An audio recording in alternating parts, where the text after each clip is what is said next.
রাস্তার মাঝখানে পড়ে ব্যথায় কাঁদছি। অনেকটা কেটে গেছে, মাথাও ফেটে গেছে, উঠতে পারছি না। চোখ বন্ধ হওয়ার আগ পর্যন্ত শুধু লাবণীকেই দেখেছিলাম, আর চোখ খোলার পরেও তাকেই দেখলাম। মেয়েটা হাসপাতালে নিয়ে আসছে আমাকে, আমার মাথার পাশে বসে বসে কাঁদতেছে। মেয়েটার মায়াবী মুখটা এখন আমার চোখে ভাসে। সেদিন কিছু বলতে পারলাম না, তবে বুঝতে পারলাম মেয়েটাও আমাকে ভালোবাসে। যাওয়ার আগে লাবণী একটা কথাই বলে গেছিল, এরপর থেকে সাবধানে চলবা। আর আপু বলছো কেন? তাই তো ওভাবে তাকাইছিলাম। আর আমি তার অমন চাহনি দেখে সোজা হাসপাতালে।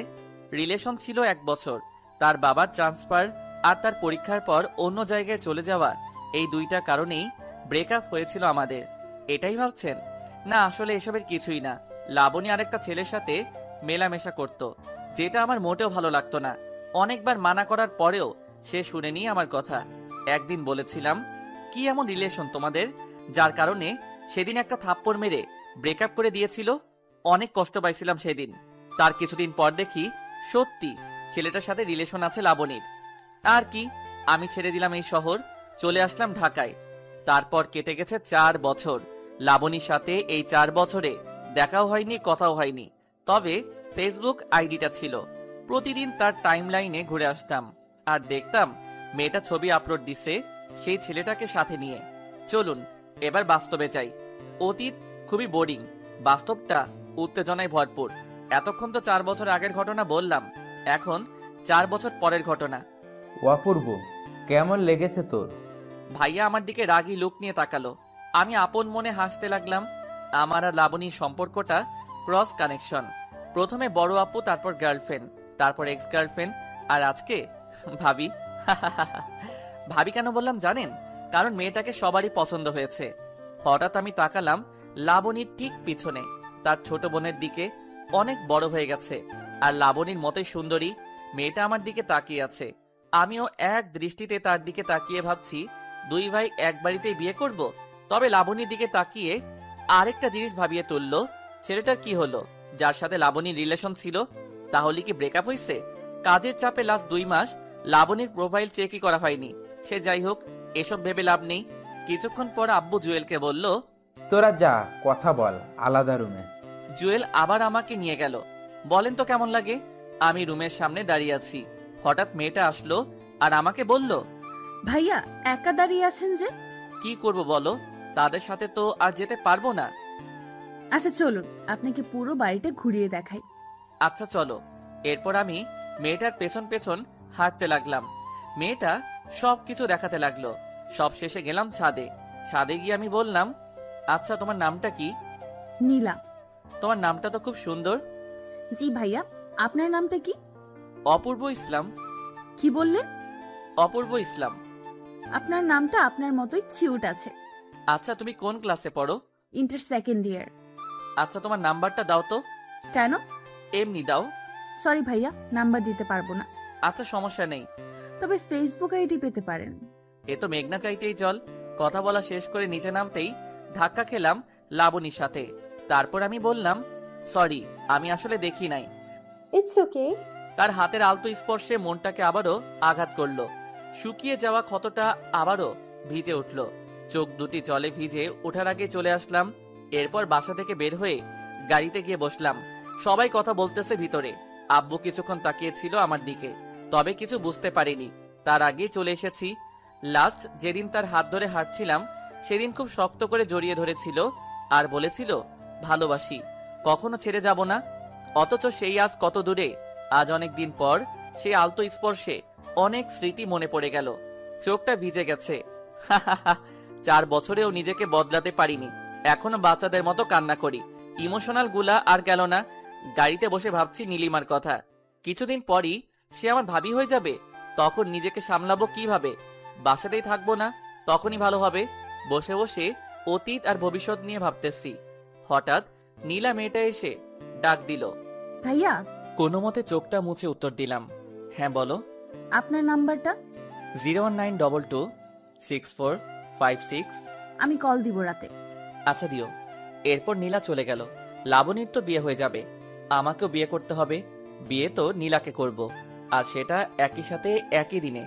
তারপর রোম্যান্স করব লাবণীকে দেখিয়ে দেখিয়ে। আমি কেন একা থাকবো?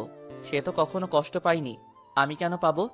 আমাকে ছেড়ে দেওয়ার পর তার জীবনে অন্য কেউ একজন ছিল, আর তাকে ছেড়ে দেওয়ার পর এখন তার বিয়ে। সুতরাং খারাপ থাকার তো কোনো কারণই নাই। তার একাকিত্ব দূর করার জন্য সব সময় কেউ না কেউ ছিলই। তবে আমি কেন আজও একা আছি? কেন নিজে নিজেই কষ্ট পাচ্ছি? সে পারলে আমি কেন পারবো না? আর সবচেয়ে বড় কথা হলো, নীলাকে ভালো লাগছে। মেয়েটাও আমাকে পছন্দ করে মনে হয়। এই সুযোগে বিয়েটাও সেরে ফেলা যাবে, একাও থাকতে হবে না, কষ্টও পেতে হবে না। একটু পর আব্বু আমাকে বলে উঠল, কি রে, চলে আসলি কেন? এমনি। সবাই গাড়িতে উঠল। ড্রাইভার গাড়ি স্টার্ট করলো। কিছুক্ষণ পর আমার ছোট বোন অরিন বলল, ভাইয়া, মেয়ে পছন্দ হয়েছে তো? আমি কি বলবো, তোদের পছন্দ হয়েছে নাকি সেটা বললেই হয়। আমাদের তো অনেক পছন্দ হয়েছে। কিরে অপূর্ব, তোর কেমন লাগছে মেয়েটাকে? হা হা হা। যেই মেয়ের ভালোবাসার জন্য আজও চোখের পানি ফেলি, আর আমাকে বলতেছে মেয়েকে কেমন লাগছে। তারপর আমি বললাম, মেয়ে তো দেখতে সুন্দর আছে, আর ভাইয়ার সাথে মানাবেও ভালো। তাহলে হয়েই গেল, রাতে ওদের ফোন দিয়ে জানাবো বিয়ের কথা। সেটাই ভালো হবে, আমিও একটা ভাবি পাবো। কিরে, তুই কবে বিয়ে করবি? করব করব, কিছুদিন পর। আগে সবকিছু গুছিয়ে নেই তারপর। কিন্তু তার আগে তোকে বিয়ে দিয়ে দিব। আম্মু দেখো কি বলে। ভাইয়ার দিকে তাকিয়ে দেখলাম মিটি মিটি হাসতেছে। সবার পছন্দ হয়েছে অনেক, কোনো ঝামেলা করে লাভ নাই। ভাইয়ার সাথে বিয়ে হচ্ছে হোক। আর এমনিতেও আমি আর ওকে বিশ্বাস করতে পারবো না। যতই ভালোবাসি না কেন, বিশ্বাস একবার ভেঙে গেলে আর জোড়া লাগে না। তবে মেয়েটার ছলছল চোখের চাহনি আমাকে কষ্ট কেন দিতেছে? বাসায় এসে রুমে গিয়ে ফোনটা রেখে গোসল করতেই ওয়াশরুমে চলে গেলাম। নিজেকে সামলাতে হবে, এত ইমোশনাল হলে চলবে না। একটা মায়া জাল আমাকে জড়িয়ে রেখেছে। না পারি ভুলে থাকতে, না পারি ফিরতে। সব রাস্তা যে বন্ধ। নীরব অনুভূতি বেশি কষ্ট দেয়। একটু পর গোসল শেষ করে বাইরে আসলাম। অনেকবার ভাবলাম আর ভাববো না তার কথা, তারপরেও পারলাম না। কেন জানি তার কথাই ভাবতে ইচ্ছে করছে। কেন যে দেখা হয়েছে আল্লাহ ভালো জানে। কখনো ভাবিনি এভাবে দেখা হয়ে যাবে। যাই হোক, দেখা হয়েছে, এরপর কথা হবে। আরো অনেক কিছুই হয়তো হবে। তবে তার আগেই নীলাকে নিজের করে নিতে হবে, যাতে কষ্টটা কমে যায়। আর নীলাকে ভালোবাসতে পারলে তো কথাই নাই, তখন আর মনে পড়বে না লাবণীর কথা। রাতে খাওয়া শেষ করে ছাদে দাঁড়িয়ে আছি। প্যাকেট থেকে একটা সিগারেট বের করে মাত্র ধরাইছি, ঠিক তখনই ফোন আসলো। ফোনটা রিসিভ করলাম। হ্যালো। আসসালামু আলাইকুম। ওয়ালাইকুম আসসালাম। জি, চিনতে পারছেন আমাকে? সরি, কে আপনি? নীলা। ও সরি, তুমি? হুম। তো কেমন আছো বলো? জি ভালো, আপনি? ভালো। আপনি কি ফ্রি আছেন? হ্যাঁ, কেন? না মানে কালকে একটু দেখা করতাম, একটু সময় হবে? জি, কোথায় দেখা করবে বলো? আচ্ছা, সকালে পৌর পার্কের এই জায়গায় আসেন। আচ্ছা ঠিক আছে। তারপর আরো কিছুক্ষণ কথা বলে কল কেটে দিলাম। কিন্তু বুঝতে পারছি না নীলা কেন কালকে ডাকলো। নীলা কি একা আসবে নাকি লাবণীও সাথে আসবে? কিছুক্ষণ ভাবলাম, তারপরেই যদি একা আসে তাহলে তো ভালো, আর যদি লাবণীকে নিয়ে আসে তাহলে তো সমস্যা। হয়তো অনেক কিছু গোলমাল হয়ে যাবে। লাবণীকে একা পেয়ে হয়তো কথা বলার ইচ্ছেটা প্রচন্ড বেড়ে যাবে। বলতে পারবো কিনা জানি না, অনেক কথাই তো জমে আছে। আর কয়েকটা প্রশ্ন যেগুলোর উত্তর না জানলে হয়তো জীবনটা এইরকম কষ্টের মধ্যে কাটবে। এখন আর এসব চিন্তা করে লাভ নেই, যা হওয়ার তা হবেই। দেখাই যাক না কি হয়। একটা রাত পরে দেখা হচ্ছে। সিগারেট শেষ করে রুমে গিয়ে শুয়ে পড়লাম। পরের দিন সকালে ঘুম ভাঙতেই খেয়াল করলাম 8টা বেজে গেছে। 9টায় যেতে হবে। তাড়াতাড়ি উঠে ফ্রেশ হয়ে নিলাম। তারপর হালকা নাস্তা খেয়ে বেরিয়ে পড়লাম। পাশ দিয়ে রিক্সা চলে গেল কয়টা। আমি হাঁটছি আর ভাবতেছি, যদি সত্যিই ভাইয়ার সাথে নীলিমার বিয়ে হয় তাহলে কি আমি এক বাড়িতে থাকতে পারবো, নাকি নিজেকে সামলাতে পারবো না? লাবণী কি পারবে সামলাতে? তার তো কোনো সমস্যা হবে না, কারণ একটার পর একটা তার লাইফে আছেই। সেখানে আমি থাকলেই কি আর না থাকলেই কি? এসব ভাবতে ভাবতে চলে আসছি জায়গাটায়, কিন্তু কেউ নাই এখানে। নিরিবিলি একটা জায়গা। ঘড়ির দিকে তাকিয়ে দেখি আরো 6 মিনিট সময় বাকি আছে। হালকা রোদ্দুরে হালকা ছায়া ভালোই লাগতেছে আজ প্রকৃতিকে, কিন্তু কেন জানি মনটা উদাস। আবার অস্থিরতা কাজ করছে কে আসবে সেটা ভেবে। ঘড়ির দিকে তাকিয়ে দেখি 9টা 1 বেজে গেছে। কিছুক্ষণ পর তাকিয়ে দেখি শাড়ি পরা 2টা মেয়ে আসতেছে। তার মানে লাবণীও আছে। নিজেকে মানসিকভাবে প্রস্তুত করলাম। মাথা নিচু করে আছি। দুইজনে এসে আমার সামনে দাঁড়াতেই আমি মাথা নিচু করে ফেললাম। কি করব, কি বলবো কিছুই বুঝতে পারছি না। মস্তিষ্ক মনে হয় বিকল হয়ে যাবে এবার। একটু পর নীলা আমাকে বলে উঠল, অপূর্ব ভাইয়া, আপু আপনার সাথে কথা বলবে, তাই আপনাকে ডাকা। কি কথা বলবেন বলেন ভাবি। নীলা, তুই একটু ওইদিকে যা। আচ্ছা, যাচ্ছি। জি ভাবি, বলুন কি বলবেন। তুমি ভাবি কেন বলতেছো? তো কি বলবো, কয়েকদিন পরেই তো আপনার বিয়ে আমার ভাইয়ের সাথে, তখন তো ভাবি বলতে হবে, তাই এখন থেকেই প্রস্তুতি নিচ্ছি আর কি। হ্যাঁ, কয়দিন পর বিয়ে। এখনো তো আর বিয়ে হয়নি, তাই না? হয়নি, তবে খুব শীঘ্রই হবে। আচ্ছা, যেটা বলতে আসছিলাম, জি ভাবি বলুন। I am sorry for everything. তোমার সাথে অনেক খারাপ করেছি, আমি তার জন্য মাফ চাইতে এসেছি। আমাকে মাফ করে দিও। আরে ভাবি, এটা কোনো কথা? আমি আপনাকে অনেক আগেই মাফ করে দিয়েছি, আর আপনি যেহেতু আমার ভাবি, তাই আর কিছু মনে রাখার দরকার নেই। দেখো অপূর্ব, আমি সত্যিই চাই তোমাকে, কিন্তু এখন আর সম্ভব না। জি ধন্যবাদ, তবে সম্ভব থাকলেও আর আমাকে পাবেন না। ঠিক আছে, বেশি কথা বলতে পারবো না। নীলা আছে, শুধু এইটুকুই বলবো, মাফ করে দিও। জি ভাবি, অবশ্যই। দুজন নিজেদের চোখের পানি মুছে আবার স্বাভাবিক হয়ে গেলাম। নীলাকে ডাক দিলাম, নীলা এদিকে আসো। নীলা আমাদের কাছে আসলো আর বলল, কথা বলা শেষ? হ্যাঁ, তোমার আপুও না বিয়েই হয়নি এখনো, তার মধ্যেই ভাইয়ার খোঁজ খবর নিতে চলে আসছে। ও সরি, ভাইয়ার নাম্বারটা তো দিলাম না। নাম্বারটা নাও, 0185858181। আচ্ছা সানভি ভাইয়া, শুনুন, আপনার সাথে আমার কিছু কথা আছে। হ্যাঁ বলো। আপনি কবে বিয়ে করবেন? ভাবতেছি আমি আর ভাইয়া একসাথে বিয়ে সেরে ফেলবো, দেখি ভালো মেয়ে পাই কিনা। খুঁজেন, পেয়ে যাবেন। হ্যাঁ দেখি, যদি আপনার মতো কাউকে পাই তাহলে তো ভালোই হতো। হুম। আচ্ছা আমি যাই, আমার একটা কাজ আছে। একটা কথা ছিল। কি কথা বলো? এখন না, পরে বলবো।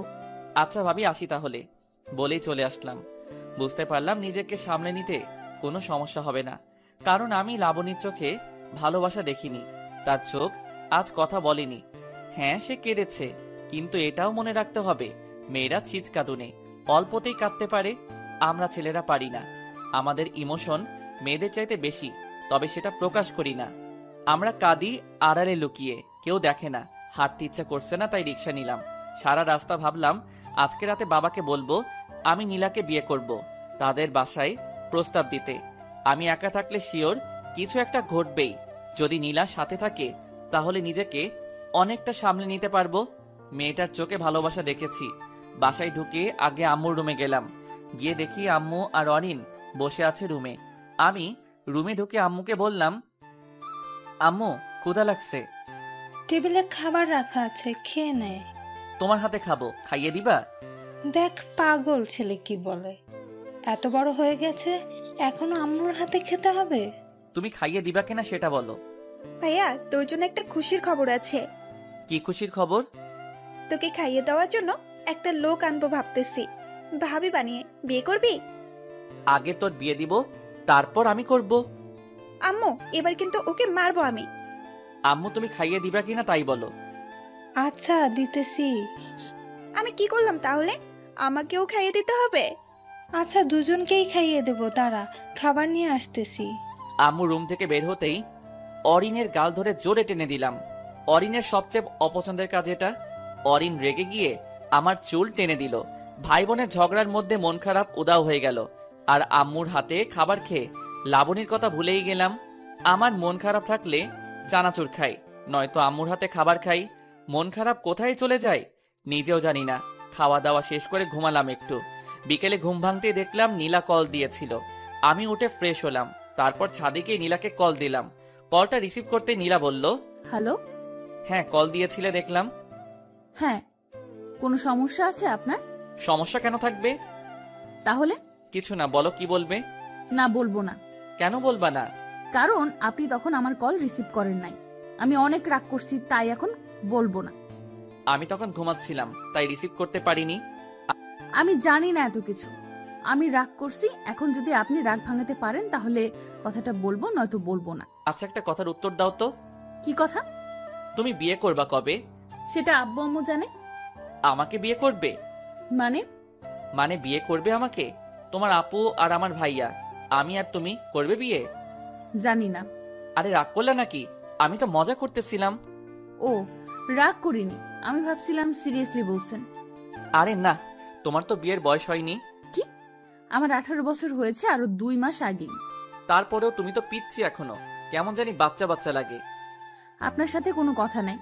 আচ্ছা ঠিক আছে, তুমি বাচ্চা না, বুড়ি। এবার ঠিক আছে? ধুর, রাখলাম, বাই। বলেই কল কেটে দিল। হা হা হা, মেয়েটাকে রাগিয়ে বেশ মজা পাইলাম। তবে আরেকটা জিনিস বুঝলাম, মেয়েটা আমাকে ভালোবাসে আর বিয়ের প্রস্তাব দিলেও কোনো সমস্যা নাই। যেহেতু আমি জব করি সেহেতু কোনো সমস্যা হবে না। কথা বলতে বলতে অনেকটা রাত হয়ে গেছে, খেয়ালই করিনি। রাতের আকাশ বরাবরই আমার ভালো লাগে, কেন জানি অন্ধকার খুব পছন্দ আমার। সবাই যেখানে দিনের বেলায় ঘোরাঘুরি করে আমি সেখানে রাতে ঘুরি। রাতটাই কেন জানি ভালো লাগে। পকেট থেকে সিগারেটের প্যাকেট বের করে কেবলমাত্র সিগারেট ধরালাম, ঠিক তখনই অরিন ছাদে চলে আসলো। আমার হাতে সিগারেট দেখে বলতে শুরু করলো, ভাইয়া তুই আবার সিগারেট খাচ্ছিস? আচ্ছা ফেলে দিতেছি। সব কয়টা আমাকে দে। কেন? দিতে বলছি, দে। আমি সিগারেটের প্যাকেটটা অরিনের হাতে দিলাম। ও সব কয়টা সিগারেট বের করে একটা একটা করে সব কয়টা সিগারেট ভেঙে ফেললো। এরপর বলল, এবার টাকা দে। ধর 100 টাকা নে। 1000 টাকা লাগবে। একটা ড্রেস দেখছি, 1000 টাকা। শর্ট আছে, তুই দিবি এখন? কি? 1000 দিতে পারবো না। দাঁড়া, আম্মুকে ডাকতেছি। আম্মু! আরে থাম থাম, দিতেছি। যা বিকাশ করলাম। আচ্ছা, খরচ সহ দিবি? আচ্ছা দিতেছি, তাও এবারের মতো মাফ কর। মানে আমি সব শুনেছি। আর এবার তোরও একটা ব্যবস্থা হয়ে যাবে। টাকা তো আর এমনি এমনি নিলাম না। সিগারেট খাওয়ার অপরাধে 1000 টাকা নিলে হারাম হয়ে যাবে। তাই একটা কাজ করে দিয়ে তারপর নিব। মানে?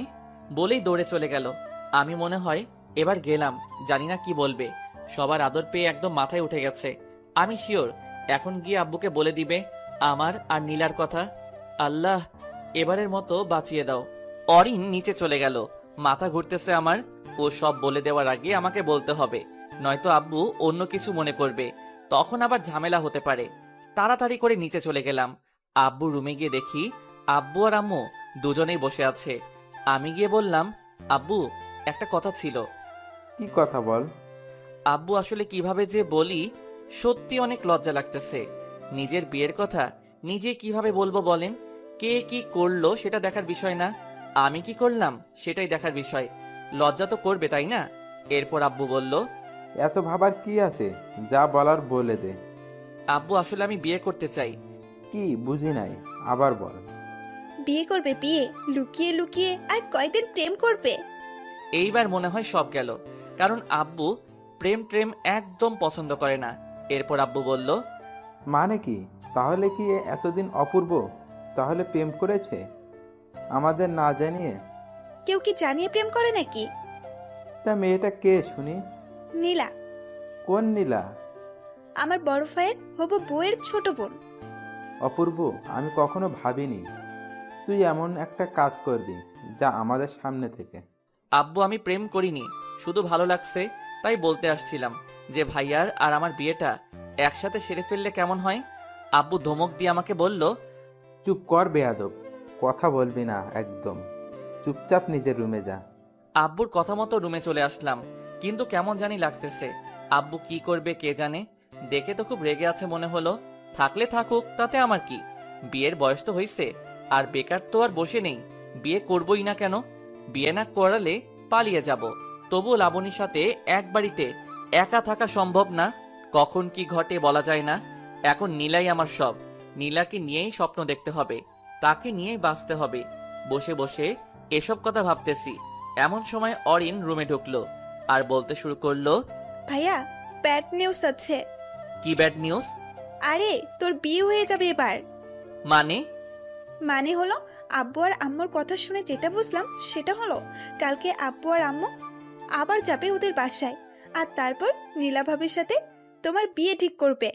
কি সত্যি? হ্যাঁ সত্যি, তবে আমার মন খারাপ। কেন? তোর তো খুশি হওয়ার কথা।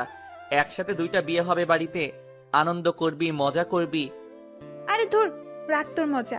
আমার ইনকাম সোর্স বন্ধ হয়ে গেল, এখন হাত খরচ কই পাবো? মানে কি? মানে আর কি, তুই সিগারেট খাইতি আর আমি ওখান থেকে ইনকাম করতাম, এখন তো সব বন্ধ হয়ে যাবে। ভাবি তোকে তো আর সিগারেট খেতে দিবে না। আচ্ছা বোন, আমার কষ্ট পাস না, তোকে প্রতি মাসে 2000 করে টাকা দিব। কিন্তু কেন দিবি? আজকে আমার সব কাপড় তুই ধুয়ে দিবি, তাই। আমি পারবো না, এর আগেও তুই বলেছিলি কিন্তু টাকা দিস নাই। এবার দিব সত্যি। কসম? কসম। অরিনকে প্যান্ট শার্ট বের করে দিয়ে দরজা বন্ধ করে দিলাম। উপরের দিকে তাকিয়ে দেয়াল দেখতেছি। হঠাৎ বাদিকে চোখ পড়তেই পুরনো ডায়েরিটা চোখে পড়ে গেল। ডায়েরিটা বের করলাম। ডায়েরির প্রতিটা পৃষ্ঠায় ধুলো জমে গেছে। এটা তো শুধু ডায়েরি, আমার মনেই তো ধুলো জমে গেছে। ডায়েরিটা হাতে নিয়ে মুছে আবার রেখে দিলাম জায়গা মতো, কারণ ডায়েরিটা খুললে আবার লাবণবর স্মৃতিতে জড়িয়ে যাব। আর এর চাইতে ভালো নাই খুললাম। নিজেকে কেন আটকে রাখবো তার কাছে? লাবণী তো বন্দি নেই, মুক্ত পাখির মতো হাসছে। তবে আমি কেন বিরহ ব্যথায় কষ্ট পাচ্ছি এখনো? জানি এর কোনো উত্তর আমার কাছে নেই, তাই নিজেকে প্রশ্ন করে বৃথা সময় নষ্ট ছাড়া আর কিছুই না। কি ভেবে আবারও ছাদে গেলাম। গিয়ে নীলাকে কল করলাম। 2 বার রিং হতেই কলটা রিসিভ করলো। কলটা রিসিভ করতেই আমি বললাম, হ্যালো। হ্যাঁ বলো। আমি তখনও বুঝে উঠতে পারিনি এটা নীলা নাকি লাবণী, তাই আবার বললাম, কি করো? আমি লাবণী। কথাটা শোনার পর বুঝতে পারলাম এটা লাবণী, নীলা নয়। হঠাৎ করে বুকের ভেতর ছ্যাট করে উঠল। মনে হলো ইমোশনগুলা সব উপরের দিকে উঠে আসতেছে। এক একটা দীর্ঘশ্বাস যেন সব ইমোশন বের করে দিচ্ছে। আমি কোনো মতে বললাম, নীলা কোথায়? আব্বুর রুমে। ও, ওকে একটু ডেকে দাও, কথা আছে ওর সাথে। কি কথা আমাকে বলো। সুযোগ পাইছে এবার। কষ্ট দিছো আমাকে তুমি, এইবার তোমাকে জ্বালাবো আমি। দেখি কতটা সহ্য করতে পারো। আমি কোনো কিছু না ভেবে বলেই দিলাম, নীলার সাথে আমার বিয়ে নিয়ে কথা হবে কালকে, তাই ওর সাথে কিছু কথা ছিল। একটু ফোনটা ওকে দেওয়া যাবে? নীলার সাথে তোমার বিয়ে মানে? তোমার মাথা ঠিক আছে? আমার মাথা হাত পা সব ঠিক আছে। এবার ওর কান্না মিশ্রিত কণ্ঠটা শুনলাম। অপূর্ব, তুমি কি সিরিয়াসলি বিয়ে করবা? বিয়ে তো করতেই হবে, তাই না? ভাবলাম একসাথে করে ফেলি। একসাথে থাকতে না পারলাম, বিয়ে তো করতে পারবো, তাই না? ওর ফুপিয়ে ফুপিয়ে কান্নার আওয়াজটা আমাকে কষ্ট দিতে লাগলো। তবে পুরনো কথা মনে পড়ে আর কষ্ট লাগলো না। কতটা পেইন সে আমাকে দিছে। আমার সামনে দিয়ে বাইকে করে ঘুরছে, দেখিয়ে দেখিয়ে প্রেম করছে। তখন তো তার কষ্ট হয়নি, আজ কেন হচ্ছে? লাবণী তো খুশি থাকার কথা। সে যেমন ছেলে চাইতো তেমন ছেলে পেয়েছে, টাকাওয়ালা, হ্যান্ডসাম। বলতে দ্বিধা নেই, আমার বড় ভাই আমার চাইতেও দেখতে ভালো আর অনেক রোমান্টিক। তাহলে কেন পারছে না সে তাকে নিয়ে সুখে থাকতে? এসব ভাবতে ভাবতেই ফোনের দিকে তাকালাম আর বললাম, হ্যালো। আচ্ছা, আমি নীলাকে ফোন দিতেছি, কথা বলো। আচ্ছা ঠিক আছে। 2 মিনিট পর নীলার কণ্ঠ শুনতে পেলাম। আবার ফোন কেন দিছেন? একটা কথা জানার ছিল। কি কথা? আমাকে বিয়ে করবা? কি বলেন এগুলা? যা বলি তার উত্তর দাও, নয়তো অন্য মেয়ে দেখতে হবে। অন্য মেয়ের দিকে তাকালে না চোখ উপরে তুলে নিব। তার মানে বিয়ে করবা? আমার লজ্জা লাগতেছে, রাখি, বাই। আর শুনো, আরেকটা কথা জানার ছিল। কি কথা? তোমার বয়ফ্রেন্ড আছে? বিয়ের প্রপোজাল দিয়ে এখন আসছে বয়ফ্রেন্ড আছে নাকি জানতে। সরি, আসলে আমি জানতাম না তোমার বয়ফ্রেন্ড আছে। আমি মানা করে দিতেছি বাবাকে। বেশি বুঝেন কেন এত? শোনেন, আমার বয়ফ্রেন্ড নাই। ফোনটা কেটে গেল। লজ্জা পাইছে। আপন মনে হেসে উঠলাম। মনে হয় এবার সত্যি নীলার প্রেমে পড়ে গেছি আমি। উত্তেজনা কাজ করছে ভিতরে, কি হবে কালকে সেটাই ভেবে। তবে মনে হয় না খারাপ কিছু হবে, কারণ ভাইয়ার সাথে লাবণীর বিয়ে ঠিক হতে পারলে আমার সাথে নীলার কেন হবে না? এত চিন্তা করে লাভ নেই, এর চাইতে ভালো ঘুমিয়ে পড়ি। যা হয় কালকে দেখা যাবে। পরের দিন সকালে ঘুম ভাঙলো আব্বুর ডাকে। এই যে ওঠেন, সকাল হয়ে গেছে। আব্বু, এত সকালে ডাকতেছো কেন? 9টা বাজে, এখনো সকাল? ও, অফিসের সময় হয়ে গেছে। আজকে অফিসে যেতে হবে না। কেন? আপনার জন্য মেয়ে দেখতে যাব, উঠেন তাড়াতাড়ি। কোন মেয়ে? আছে একজন, আমার বন্ধুর মেয়ে। তুই যা করছস, কখনো আবার কার সাথে পালিয়ে যায় বলা তো যায় না, তাই তোকে বিয়ে করাবো তোর ভাইয়ের সাথে। কিন্তু আমি তো নীলাকে। নীলাকে? কি? কিছু না। তাড়াতাড়ি আয়, সবাই অপেক্ষা করতেছে তোর জন্য। আচ্ছা তুমি যাও, আমি আসতেছি। আব্বু আবার কি শুরু করলো আল্লাহই ভালো জানে। কোন মেয়েকে আবার ধরে আনবে? যাই হোক, আমি ডিরেক্ট বলে দিব আমার পছন্দ হয়নি। নীলাকে ছাড়া কাউকে বিয়ে করব না আমি, এটাই ফাইনাল। গোসল করে রেডি হয়ে বের হলাম। আব্বু আম্মু আর অরিন বসে আছে নিচে। নিচে যেতেই অরিন আমার দিকে তাকিয়ে মুচকি হেসে দিল। বোনটাও যা হইছে, সবার আদর পেয়ে একদম দুষ্টু হয়ে গেছে।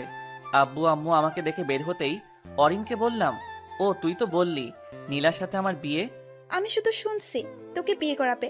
আমি ভাবছি নীলার সাথেই করাবে, তাই বলছি। আমি কি জানতাম নাকি যে আব্বুর বন্ধুর মেয়ের সাথে তোর বিয়ে ঠিক করবে? ভালো করছস, আমার লাইফটা শেষ হয়ে যাবে যদি নীলাকে বিয়ে না করতে পারি। মেয়েটাকে অনেক ভালোবেসে ফেলছি। তা তো আসবেই। আমার বড় ভাইয়ের বইয়ের ছোট বোন বলে কথা, ভালোবাসতে হবে না? তবে আফসোস, তোর বিয়ে অন্য কারোর সাথে। এত কথা না বলে চল এখন দেখি কোন পেতনির সাথে বিয়ে করাই। চল। কথা বলতে বলতে গিয়ে গাড়িতে উঠলাম। ড্রাইভার নাই, তাই নিজেকেই ড্রাইভ করতে হবে। সবাই গিয়ে পেছনে বসলো। নিজেকে ড্রাইভার ড্রাইভার মনে হচ্ছে, তাই অরিনকে ডাক দিয়ে সামনে আনলাম। অরিন সামনে এসে আমাকে বলল, কি ব্যাপার? কি আর ব্যাপার, সবাই পেছনে বসলে নিজেকে ড্রাইভার মনে হয়, তাই তোকে সামনে আনলাম। আচ্ছা চলো। কিন্তু যাবোটা কোথায়? আপু, ভাইয়া জিজ্ঞেস করতেছে কোথায় যাবে। কোথায় আবার? সে যাকে ভালোবাসে তার বাসায় লুকিয়ে প্রেম করার শাস্তিস্বরূপ তাকে বিয়ে করানো হবে। আব্বুর কথা শুনে সেই লেভেলের খুশি লাগছে। মিথ্যা বলল কেন তাহলে? মজা নিচ্ছে আমার সাথে, আমিও শোধ নিব এর। আমাকে টেনশনে রেখে মজা নেওয়া। নীলাদের বাসার সামনে এসে গাড়ি থামালাম। তারপর আব্বুর পেছন পেছন বাসায় ঢুকলাম। কেন জানি আজকে অনেক লজ্জা লাগছে। বুঝলাম সেদিন ভাইয়ারও সেম অবস্থা হয়েছিল। বাসার ভিতরে ঢুকে একজোড়া চোখ খুঁজতে লাগলাম, কিন্তু কোথাও পেলাম না চোখ জোড়া। আব্বুর সাথে গিয়ে বসলাম সোফায়। কিছুক্ষণ পর নীলার আব্বু আসলো। নীলার আব্বুকে দেখে আমার আব্বু বলে উঠল, কেমন আছেন? জি আলহামদুলিল্লাহ, আপনি?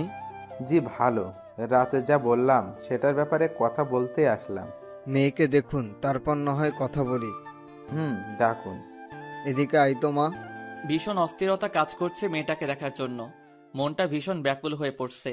হঠাৎ দরজা ঠেলে বের হয়ে আসলো নীলা। কালো শাড়িতে পরেছে, হালকা মেকআপ আর হালকা লিপস্টিক। অন্যরকম লাগছিল তাকে। ইচ্ছে হচ্ছিল এখনই হাতটা ধরে ফেলি সারা জীবনের জন্য। বাহিরে কি ঘটছে সেদিকে আমার ভ্রুক্ষেপ নেই। আমি হারিয়ে গেছি নীলাতে।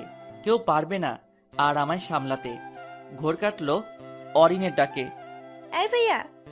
হ্যাঁ বল। এদিকে আয়। বল। ভাবিকে নিয়ে রুমে যা, কথা বল। আচ্ছা, বুঝতে পারছি না কেন আলাদা রুমে যেতে হবে। দেখছিলাম তাকে দেখতে থাকি না, কেন বারবার যেতে হবে আলাদা রুমে?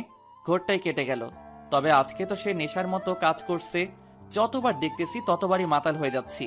পারফিউমের গন্ধে অবস্থা অনেকটাই খারাপ। চলে আসলাম আলাদা রুমে। জানি না আব্বু কি বলছে, আমি তো শুধু দেখছিলাম তাকে। যাই হোক, নীলার দিকে তাকিয়ে দেখলাম সে মাথা নিচু করে দাঁড়িয়ে আছে। ভালো করে তাকিয়ে লক্ষ্য করলাম শাড়ির কুচিটা এলোমেলো হয়ে আছে। তার মানে নীলা শাড়ি পরতে জানে না। আমিও তো পরাতে পারি না। কি হবে তাহলে? ধুরো, এত রোমান্টিক হয়ে কি হবে? সে নিজেই শিখে যাবে। দুজনেই চুপচাপ, এ যেন নীরবতা পালন করছে এমন কিছু। কি বলবো, কি বলা উচিত কিছুই বুঝতে পারছি না। মেয়েটাও চুপ করে আছে।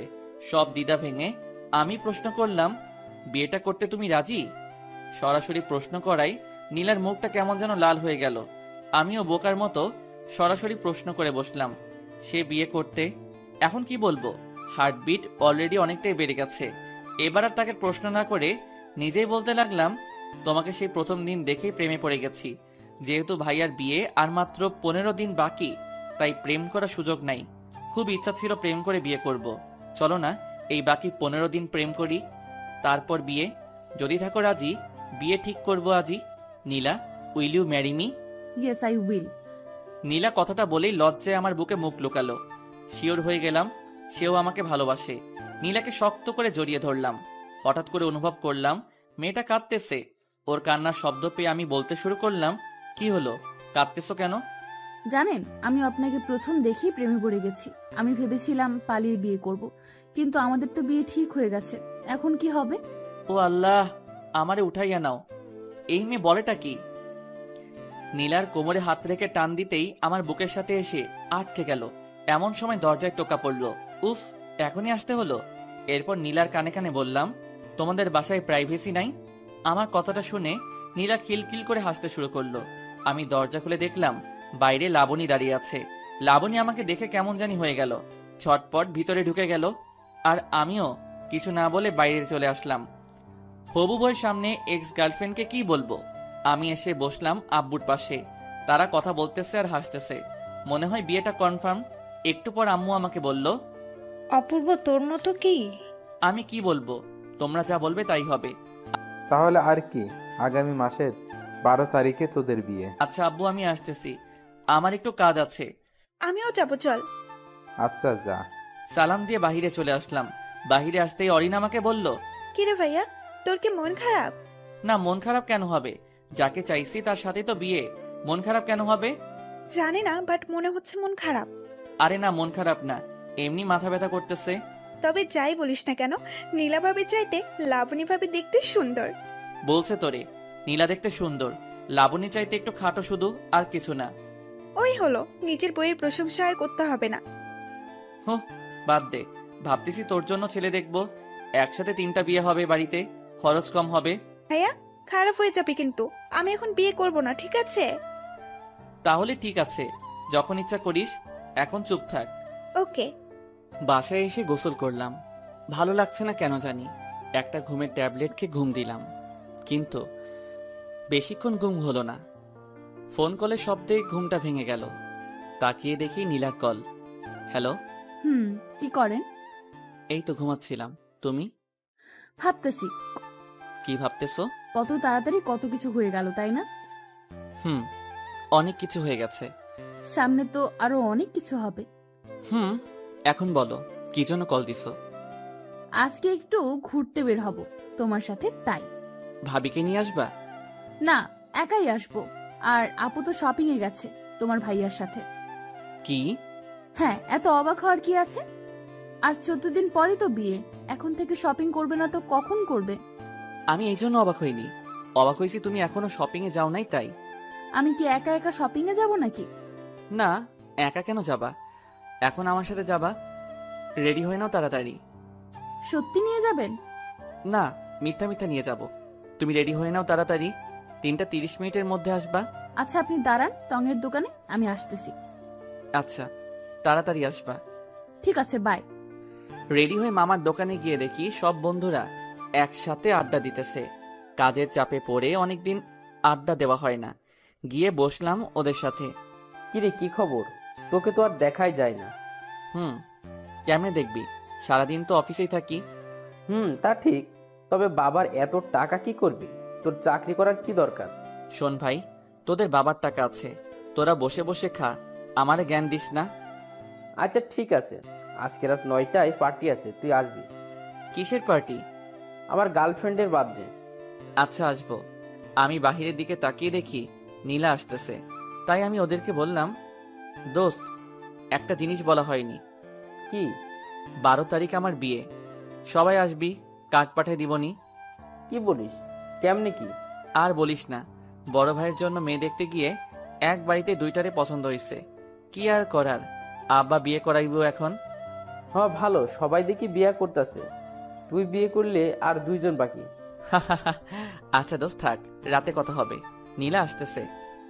অপূর্ব? নীলা মানে? তোকে রাতে সব বলবো, এখন যাই, বাই। নীলা এসে দাঁড়িয়ে আছে, খেয়ালই করিনি। দৌড়ে গিয়ে রিক্সায় উঠলাম আর বললাম, সরি, অনেকদিন পর বন্ধুদের সাথে দেখা হওয়ার কারণে একটু আড্ডা দিলাম। ঠিক আছে, তবে এত কাছে কেন বসেছেন? দূরে যান। নীলার কথায় কিছুটা অপ্রস্তুত হলাম, আমি কিছু বলতে পারলাম না আর একটু বাহিরের দিকে চেপে বসলাম। তার কথায় পুরো বোকা বনে গেছি। বাহিরের দিকে তাকিয়ে আছি, হঠাৎ নীলা টান দিয়ে তার দিকে টেনে নিল। তারপর আমার কাঁধে ওর মাথা রাখলো। চোখ বন্ধ করে আছি, কয়েক সেকেন্ড থ মেরে কাহিনী বুঝলাম। তারপর নীলার হাত ধরে তার মায়াবী মুখটার দিকে তাকালাম। মেয়েটা লজ্জায় এখনো চোখ খুলতে পারছে না। নীলার এমন কাণ্ড দেখে আমি বললাম, হইছে, এবার চোখ খুলো। না, খুলবো না। কেন? আমার লজ্জা লাগে। হায় রে, এত লজ্জা আসে কোথা থেকে? জানি না, বাট আমি চোখ খুলতে পারবো না। আচ্ছা, আমি চোখ বন্ধ করতেছি, এবার খুলো। আচ্ছা। নীলা চোখ খুলতে আমি হেসে উঠলাম। কেমনে এত লজ্জা পাই বুঝি না। আমার হাসি দেখে নীলা বলল, আপনি চোখ বন্ধ করেন নাই কেন? চোখ বন্ধ করলে কি এই লজ্জা মাখা মুখটা দেখতে পারতাম? ধুর, আপনার সাথে আর কথাই বলবো না।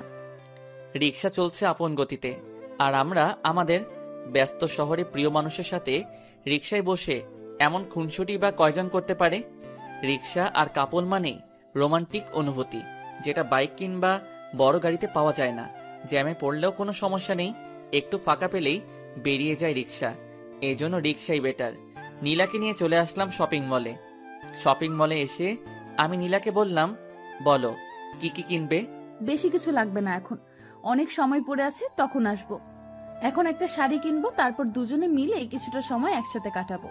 আর আমার জন্য একটা শার্ট পছন্দ করলো তিনি। কি আর করার, কিনতে হলো। শপিং শেষ করে রেস্টুরেন্টে বসলাম। ক্ষুধা লাগছে অনেক। খাবারের অর্ডার দিয়ে বসে আছি নীলাকে নিয়ে। হঠাৎ বাঁদিকে তাকাতেই দেখি ভাইয়া আর লাবণী দুজনে বেশ হেসে হেসে কথা বলতেছে। তাহলে লাবণী আমাকে দেখলেই চুপচাপ আর মনমরা হয়ে যায় কেন? এমনিতে তো বেশ ভালোই হাসছে, ঘুরছে, কথা বলছে সবার সাথে। নীলা লক্ষ্য করলো ব্যাপারটা, আমি যে ওদিকে তাকিয়ে আছি। এরপর নীলা আমাকে বলল, আরে আপু আর ভাইয়া না? সেটাই তো দেখতেছি। আপনি বসুন, আমি আসতেছি। কথাটা বলে ওদিকে চলে গেল। কিছু বলার সুযোগ দিল না। ও গিয়ে কি জানি বলল। একটু পর ভাইয়া ডাক দিল। তারপর আমি গিয়ে বসলাম ওখানে। ভাইয়া আমাকে বলল, এখানে কি করিস? তুমি কি করো? আমি তো তোর ভাবিকে নিয়ে শপিং করতে আসছিলাম, ক্ষুধা লাগছে তাই এখানে আসলাম। আমিও সে কারণেই আসছি। খাবার এসে গেছে। নীলা আর ভাইয়া বেশ খুশি। তারা কিছু জানে না তাই চুপ হয়ে গেছি আমি আর লাবণী। খাচ্ছি কম আর ভাবছি বেশি। কি একটা গন্ডগোল লেগে গেল আমার জীবনে। এক্স গার্লফ্রেন্ড ভাবি হতে চলেছে, আর প্রতিদিন তার সাথেই বারবার দেখা হচ্ছে। না পারছি নিজেকে আটকাতে, না পারছি কিছু বলতে। লাবণীকে ছেড়ে এবার নীলার দিকে তাকালাম। বেশ হাসি খুশি মেয়েটা। মেয়েটার হাসিটা পাগল করার মতো। এই টানে পড়ে থাকতে চাই, আর চাই না পুরনো মায়ায় বন্দি থাকতে। পুরনো মলিন স্মৃতির পাতায় নিজেকে বন্দি রাখতে চাই না। লাবণী তো আমার মনের কথা বুঝেনি আমার ভালোবাসা। তাহলে কেন পড়ে থাকবো তাকে নিয়ে? এখন আমার ইচ্ছা শুধুই তাকে জ্বালানো, আর কিছু না। এখনো এতটাও নীলার মায়ায় পড়িনি, তাই হয়তো পারতেছি না। তবে পারবো, তাকে দেখিয়ে দিব তাকে ছাড়া আমি অচল না। অবশ্য দেখানোর খুব বাকিও নাই, বিয়েটা তো কনফার্ম। হঠাৎ করে ভাইয়া আমাকে বলে উঠল, কিরে, খাচ্ছিস না কেন? কই, খাচ্ছি তো। বুঝতে পারছি, তোরা থাক। লাবণী চলো আমরা অন্য কোথাও যাই। ওকে, চলো। অর্ধ কান্না মিশ্রিত চোখে আমার দিকে তাকালো লাবণী। আমি নীলার হাত চেপে ধরলাম তাকে দেখানোর জন্য। নীলা চোখ বড় বড় করে আমার দিকে তাকালো। আমি আরো শক্ত করে চেপে ধরলাম নীলার হাত। লাবণীর চোখে খুব কষ্ট হচ্ছে নাকি জ্বলছে, যাই হোক, তার চোখে জল দেখে মনটা একটু হলেও শান্তি পেল। জানি না কেন, তবে প্রতিশোধ নিতে আমার খারাপ লাগছে না। পৈশাচিক আনন্দ হচ্ছে। সেও তো করছে, আমার ভালোবাসা ইমোশন সব নিয়ে খেলছে। তখন লাবণী মজা নিছে, এখন না হয় কিছুটা সময় আমিও খেললাম। লাবণী চলে গেছে ভাইয়ার সাথে, আর নীলা হাত ধরে টানাটানি করছে। তাকিয়ে দেখি বেশ শক্ত করে ধরেছি। ইস, কাচের চুড়িটা আর একটু হলে হাতটা কেটে যেত। লাল হয়ে গেছে। তাকিয়ে দেখি নীলার চোখেও জল। মেয়েদের চোখে এত জল কোথায় থেকে আসে কে জানে। ওর চোখে জল দেখে আমি বললাম, সরি, আসলে আমি খেয়াল করিনি। ব্যথা পাইছো তুমি? নীলা মাথা নাড়িয়ে বলল, না। অথচ নীলার চোখ দেখে স্পষ্ট বুঝতে পারছি সে ব্যথা পাইছে। হাতটা আলতো করে ধরলাম। এবার হাতটা কাছে টেনে নিয়ে আলতো করে একটা কিস করলাম। এবার চোখ দিয়ে পানি বেরিয়ে গেছে তার। লজ্জায় মাথা নিচু করে ফেলছে অলরেডি। সত্যি বলতে তার এই লজ্জা মাখা চেহারাটা দেখতে আমার সবচেয়ে বেশি ভালো লাগে। নিজেকে হারিয়ে ফেলতে ইচ্ছে করে নীলার মাঝে। তার চোখের দিকে তাকালে বুঝতে পারি তার চোখে কতটা গভীরতা আছে, যেখানে আমি একবার পড়ে গেলে যখন তখন হারিয়ে যাব। সত্যি কিছু মানুষের চোখ আছে যেগুলা অত্যন্ত গভীর এবং মায়াভরা। একটা মানুষকে বশ করার জন্য শুধু অবাক করা চোখের চাহনি আর মায়াভরা হাসিটাই যথেষ্ট, যা নীলার মধ্যে রয়েছে। পাগল করার মতো চাহনি নীলার। হুট করে নীলা আমাকে বলল, যে কোথায় হারালেন আবার? তোমার চোখে। কি সব বলেন আপনি? বুঝি না কিছু। আমি প্রেমের ভাষায় কথা বলি। আমাকে ভালোবাসো, সব বুঝতে পারবে। ঠিক আছে, শিখিয়ে দেন কিভাবে ভালোবাসতে হয়। শিখাবো? হ্যাঁ। সত্যি শিখাবো? শিখানো? ভেবে বলো। শিখাবো? না, আপনার সাথে থাকলে এমনিতেই শিখে যাব। ও আচ্ছা, তাই নাকি? তাহলে তো সাথে সাথেই থাকা লাগবে। এবার চলুন, সন্ধ্যা হয়ে গেছে, বাসায় যেতে হবে। আচ্ছা আসো। বিল দিতে গিয়ে শুনলাম ভাইয়া বিল দিয়ে গেছে। বাহ, ভালো কাজ করছে, কিছু টাকা বেঁচে গেল। এরপর বাহিরে এসে রিক্সা নিতে গেলাম, ঠিক তখনই নীলা বাধা দিয়ে বলল, রিক্সা লাগবে না হেঁটেই যাব? 1 ঘন্টা সময় লাগবে হাঁটলে। তো চলুন, 1 ঘন্টা হাঁটবো আপনার সাথে, আমার কোনো সমস্যা নেই। আপন মনে হেসে উঠলাম। নীলা মনে হয় প্রেমের ভাষা শেখার চেষ্টা করতেছে। চেষ্টা করতে থাকুক, ক্ষতি কি? ব্যস্ত রাস্তার পাশে হেঁটে চলেছি দুজন। নীলার হাতের সাথে আমার হাতের ছোঁয়া লাগছে বারবার। অনুভব করতেছি তাকে। ভিতরটা কেমন একটা ফিল হচ্ছে, বলে বোঝানো যাবে না। বারবার ছোঁয়া লাগছে কিন্তু হাত ধরছি না। দেখি নীলা কি করে। আমি চাই সে আমার হাতটা ধরুক। এবার হঠাৎ নীলা আমার হাতটা ধরে ফেললো। মাথাটা নিচু করে হাঁটছে নীলা। আমি হাঁটছি উপরের দিকে তাকিয়ে। রাতের আকাশ দেখতেছি আর দুজন হাতে হাত রেখে হাঁটতেছি। সত্যি, এভাবে রাতের আধারে প্রিয় মানুষকে সাথে নিয়ে হাতে হাত রেখে পথ চলাটা খুবই সৌভাগ্য মনে করি। আল্লাহ যেন সেই সৌভাগ্যবান ব্যক্তিদের মাঝে আমাকেও রাখেন, সেই কামনা করি। কতক্ষণ হয়েছে জানি না, দুজনে হাঁটতেছি, এখনো হাত ছাড়িনি। নীলা ছাড়িনি, আমিও ছাড়িনি। ব্যাপারটা কিছুটা এরকম, তুমি না ছাড়লে আমিও ছাড়বো না। মেইন রোডটা ছেড়ে এবার বাসার রাস্তায় হাঁটতেছি। নীলা হাঁটতে পারছে না, একটু পরপর দাঁড়িয়ে পড়ছে। বুঝতে পারলাম কষ্ট হচ্ছে হাঁটতে, তাই আমি বললাম, কি হয়েছে? পায়ে ব্যথা করছে, হাঁটতে পারছি না। রিক্সা নিব? না। তাহলে? কষ্ট হলেও হাঁটবো আপনার সাথে সারাটা রাস্তা। বাকিটা জীবন তো আপনার সাথেই হাঁটতে হবে। এখন থেকেই না হয় শুরু করে দেই। তুমি অলরেডি প্রেমের ভাষা শিখে গেছো। হয়তো, কিন্তু আমি সত্যিই চাই আপনার সাথে সারা জীবনের বাকি রাস্তাটা পার করতে। এবার আর কোনো কথা না বলে নীলাকে কোলে তুলে নিলাম।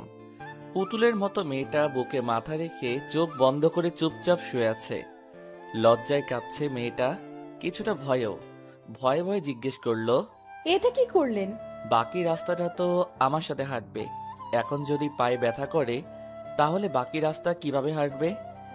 তাই একটু সাহায্য করলাম তোমাকে। মানুষ দেখছে তো? এটা মেইন রোড না, আশেপাশে একটাও মানুষ নেই। তারপরও আমার লজ্জা লাগতেছে, আমি হেঁটে যাব, নামিয়ে দিন আমাকে। লজ্জা লাগলে চোখটা বন্ধ করে থাকো। নীলাও চুপ, আমিও চুপ। নিঃশব্দে হেঁটে চলেছি আমি। আকাশে মেঘ জমেছে, শুধু বৃষ্টি নামাটাই বাকি। তুমি চাইলে বৃষ্টি, মেঘও ছিল রাজি, অপেক্ষা শুধু বর্ষণের। হঠাৎ ঝুম করে বৃষ্টি নেমে গেলে খারাপ হতো না? আজ হঠাৎ বৃষ্টিটাকে খুব মিস করছি। যদি বৃষ্টি নামতো। মনে মনে প্রার্থনা করতেছি যাতে বৃষ্টি নামে। হঠাৎ মেঘের গর্জনে নীলা আমাকে শক্ত করে জড়িয়ে ধরল। তারপর শুরু হলো বৃষ্টি। আল্লাহকে মনে মনে ধন্যবাদ জানালাম। নীলা মেঘের গর্জন শুনে ভয়ে চুপসে গেছে, সেই সাথে অঝরে বৃষ্টি। দুজনে ভিজে একাকার।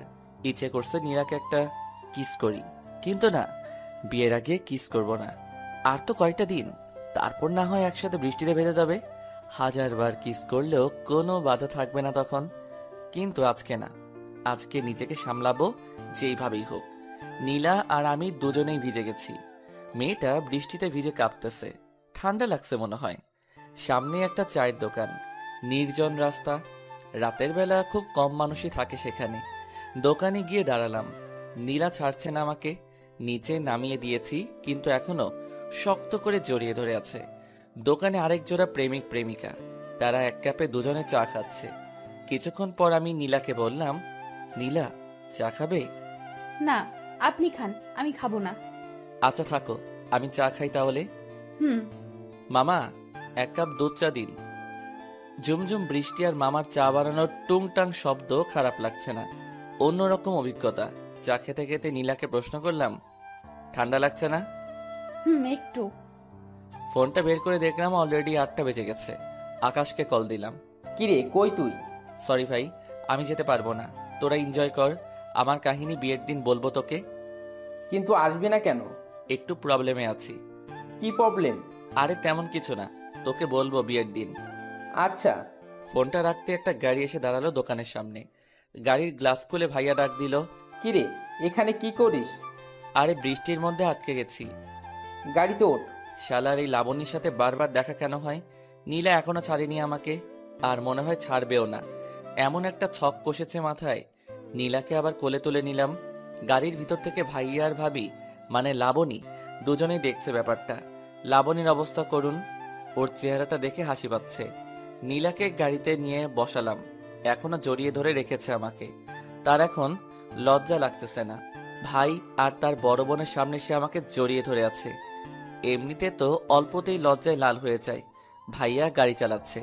হঠাৎ করে সামনে তাকিয়ে দেখি লাবণী গাড়ির ভিতরে গ্লাসটায় তাকিয়ে আমাদেরকে দেখতেছে। দেখুক, তাতে আমার কি? আমি তো ভালোবেসে ফেলছি নীলাকে। নীলা চোখ বন্ধ করে আমাকে জড়িয়ে ধরে আছে, আর ভাইয়া গাড়ি চালাতেই ব্যস্ত। লাবণী আমাদের দেখছে।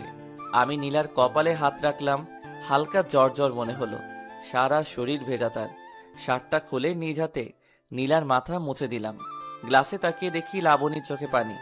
বৃষ্টির পানি নাকি? বুঝলাম না কিছুই। কাঁদতে থাকুক, মাত্র তো শুরু, আরো অনেক কাঁদতে হবে। সবকিছু শোধ নিব, তারপর দূরে সরে যাব। খেয়াল করলাম নীলা কাঁপতেছে।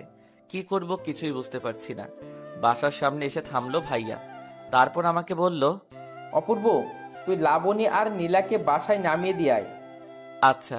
এই কথা বলে ভাইয়া নেমে গেল। আমি নীলার থেকে নিজেকে ছাড়িয়ে সামনে গিয়ে বসলাম। লাবণী পাশে বসা, নীলা পেছনে। নীলা চোখ বন্ধ করে শুয়ে আছে।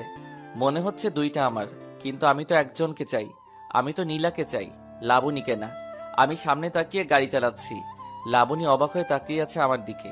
হয়তো ভাবতেছে কিভাবে এতটা কঠোর হলাম, কিন্তু সে তো জানে না তার ছেড়ে যাওয়া আমাকে কতটা কষ্ট দিয়েছে।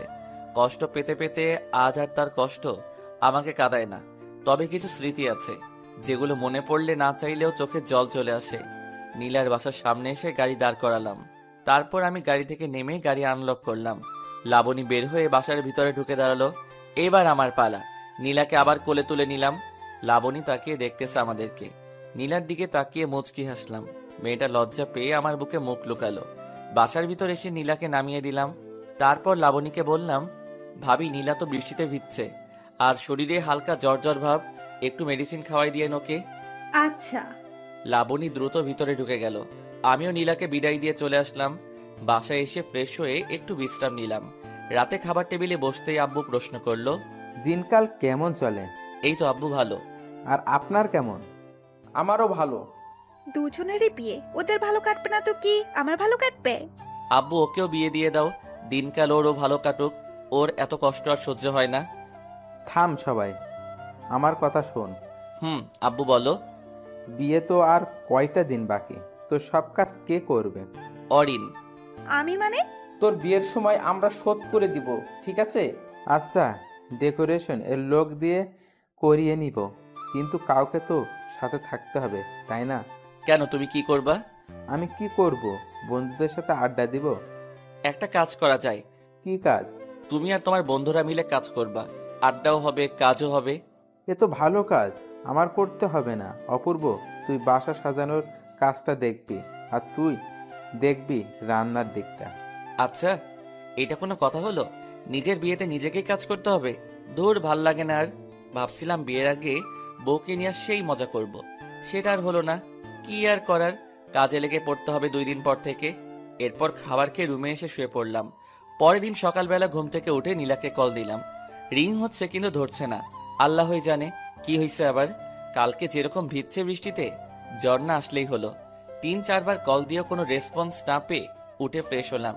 রুমে এসে দেখি ফোনে 2 বার কল করেছিল নীলা। এবার রিং হওয়ার সাথে সাথেই কল ধরলাম। হ্যালো। কই ছিলেন? এই তো ফ্রেশ হলাম। তুমি কই ছিলে? কল দিছিলাম, ধরনি কেন? আমিও ফ্রেশ হলাম। ও, আজকে দেখা করতে পারবা? পারবো। তোমার জ্বর কমেছে? না, কালকের মতো হালকা, বেশি না। সমস্যা নাই। মেডিসিন নিবা? লাগবো না। যা বলছি করবা। আর দুপুরে নামাজ পড়ে এসে সরাসরি দেখা করব। ঠিক আছে, লেকের ধারে আসবেন? ওকে, বাই। ফোনটা রেখে আবার ঘুম দিলাম, কিন্তু বেশিক্ষণ ঘুমাতে পারলাম না। আম্মু এসে ডেকে গেছে। খাওয়া হয় নাই এখনো, ভালো লাগতেছে না, তাই খাওয়া হয় নাই। ঘড়িতে তাকিয়ে দেখি 12টা 25 বেজে গেছে। আজান দিতেছে, নামাজে যেতে হবে। তাড়াতাড়ি গোসল করে পাঞ্জাবি পরে বের হয়ে গেলাম। নামাজ শেষ করে লেকের ধারে গেলাম। নীলা আসেনি এখনো, বসে আছি একা একা। ক্ষুধা লাগছে প্রচুর। গতকাল রাতে খাইছি, সকাল থেকে কিছু খাওয়া হয়নি। একা একা বসে থাকতে ভালো লাগতেছে না। অপেক্ষা জিনিসটা এত কষ্ট দেয় কেন কে জানে। তবুও ভালো লাগছে নীলাকে নিয়ে রেস্টুরেন্টে যাব। যেই পরিমাণ ক্ষুধা লাগছে তাতে বেশিক্ষণ না খেয়ে থাকলে মরে যাব মনে হয়। আমি ক্ষুধা সহ্য করতে পারি না। বসে বসে পুকুরে ঢিল ছুটতেছি। নীরব পরিবেশ, মানুষ নাই, নাই কোনো কোলাহল। পানিতে ঢিল ছোড়ার সাথে সাথে শব্দ হচ্ছে। হঠাৎ পেছনে তাকিয়ে দূরে নীলাকে দেখলাম। নীলাকে দেখে নিজের অজান্তেই মুখে হাসি ফুটে উঠল। নীলা আমার পাশে এসে বসলো, হাতে একটা ব্যাগ। জানি না কি আছে ব্যাগের ভিতর। আমার কাছেও একটা জিনিস আছে, গাছের পাশে লুকাই রাখছি। পাঞ্জাবির পকেট নাই। কিছুক্ষণ পর নীলা আমাকে বলে উঠল, পাঞ্জাবিতে আপনাকে ভালো লাগতেছে। তোমাকে শাড়িতে ভালো লাগে। আপনার জন্য একটা জিনিস আনছি। সেটা তো দেখতেই পাচ্ছি, কিন্তু জিনিসটা কি? চোখ বন্ধ করেন। মেরে ফেলবে নাকি? আপনি চোখ বন্ধ করেন, নয়তো দিব না।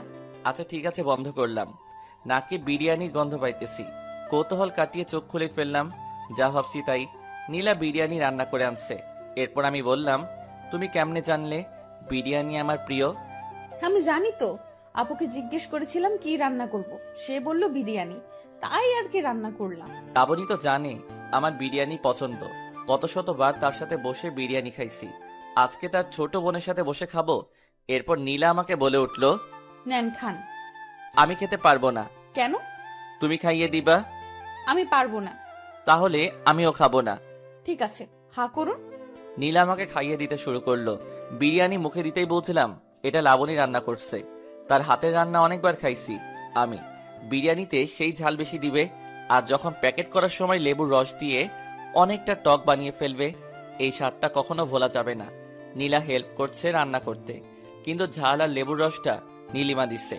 অদ্ভুত একটা স্বাদ, চোখে পানি চলে আসছে। অনেকদিন পর লাবণীর হাতের বিরিয়ানি খেলাম আবার। নীলা আমার দিকে তাকিয়ে বলল, আপনার কি ঝাল লাগছে? পানি আনছো? হ্যাঁ, এই নিন। বোতলটা এগিয়ে দিল নীলা। ধরা পড়ে যাওয়ার আগে নিজেকে সামনে নিলাম। বারবার কেন লাবণীর কথাই মনে পড়ে?